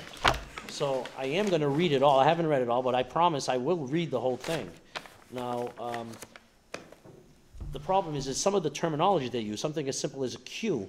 I did not quite understand exactly what a queue was until maybe about a little while ago for about, I don't know, a minute and a half. I don't know if I understand it right now, but I'll have to go back. So, obviously, I live on Chase Road. I have to confront one of the worst intersections in town just about every day in order to get to work. I know what that's all about, especially around the Christmas season. I don't know what these engineers know about historically or what we've dealt with, and I appreciate whoever said you don't live, I think it was you, don't live in the area. I live in the area. I know what it's like and how long I wait at the light at Fons Corner Road. And I know that there are times that I can't even get through because there are people caught in the intersection themselves, and they're trying to enforce it. They've put a digital sign up to write tickets, for the police to write tickets against the individuals who are coming south on Fons Corner Road and turning left to go east on Route 6 who get caught in that intersection. And I am the individual who has to deal with them being there and then trying to cut around them. I get it. I also understand that this property has been sitting there for decades. When I was a young kid, that it was there. It wasn't really utilized. I see used car signs on occasion. I also understand and appreciate that the owner of the property has a right to utilize it and develop it how they please, obviously within the constraints of the law. That's why we have these public hearings. And I appreciate the input and the concerns that you have and the others that have come forth. I share them, okay? I share them, I hear you. But, again, this is a thankless job. We have to balance interests here. I have to balance the interests of the public at large, which I'm a part of, right? I'm here because I want to preserve what we have. We have something good here. I want to preserve it for not only my kids, but the next generation too. And there's not an easy fix to this. So obviously we're going to take some time to think about this. I know individually and as board members, we're going to certainly digest some of this. I want to read this. So this continuance is not going to be till the next hearing date. It's going to be beyond that. So I can have plenty of time to read this. And I also think,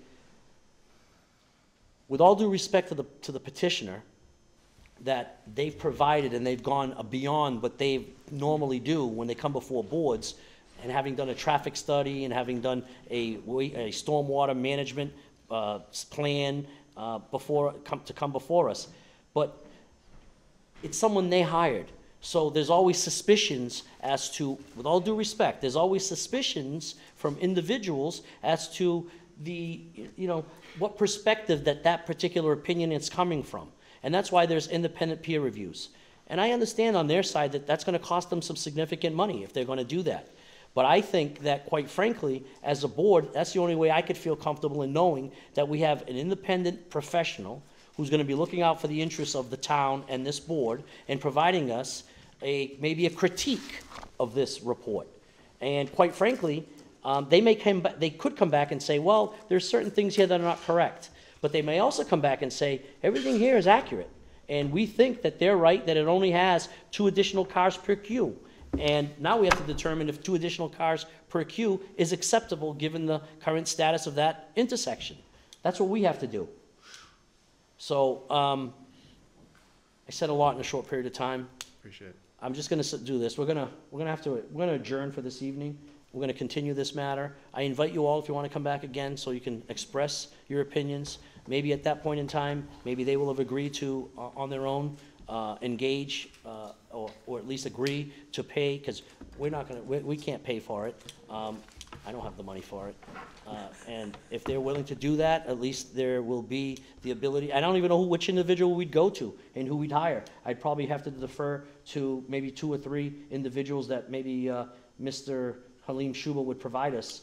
I think we can use. Who do we use before at the 40B? Vanessa, I think. Was it Vanessa? It was a gentleman, I remember, right? Wasn't it? I think either way, if not, you guys do peer reviews for other towns too. I mean, yes. Would it be acceptable to ask the planning board who they would use so that it will be the same peer review for both boards? That's a great idea. Okay. Because you won't have to go. You have to go through this with the planning board anyways. So might as well, All right. So, what is it? Oh, the planning director's here. Does he, Mr. Haddad, would you be willing to come forward? Oh, Grady, okay. Oh, Christine. Okay. Oh, I didn't even know I've never put a face to the name. How are you? I would like to say. You gotta come up front. Okay. Oh, yeah. No exceptions. Come up to the mic. First of all, I would like to say that I was a little concerned that the entire letter that was written on behalf of the planning board, which was reviewed and agreed to and taken at their meeting, was not brought forward in its entirety. As far as the issue of a traffic study, I will research it. We do not have anybody that we are currently in consultation with. We do have a drainage consultant that we work with, but we have not had a traffic study. That being said, I can say that the planning board did discuss at its last meeting that a traffic study would need to be done, a peer review, We agree with you on that, so sooner rather than later makes sense. That is something that the planning board would ask for anyway. Okay. Okay, so I will get names to you tomorrow. I will reach out to DPW and work with them on it. We also do work with them on, for the stormwater and the overlay piece of it.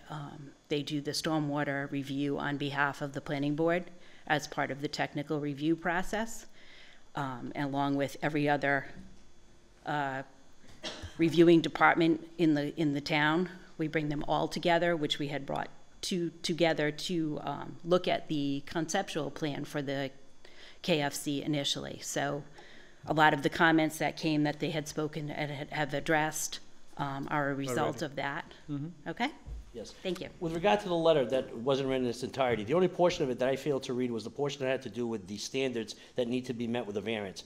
And the only reason I didn't read it is we're quite familiar with those. And we appreciate that you set that forth, but just didn't see the need, that's all. Yeah, well, I think it was important for the members of the public that are watching this to understand it and to hear it. So that was what my concern was. And then in some of the cases, they were part of the responses that were given, specifically with regard to the attorneys talking about the stacking lanes. That letter did have about the number of stacking, the cars stacking within the site, from the 10 to the 12. That was something that was somewhat important to be noted, and he did note it, so it worked out okay, but it was a concern. Thank you.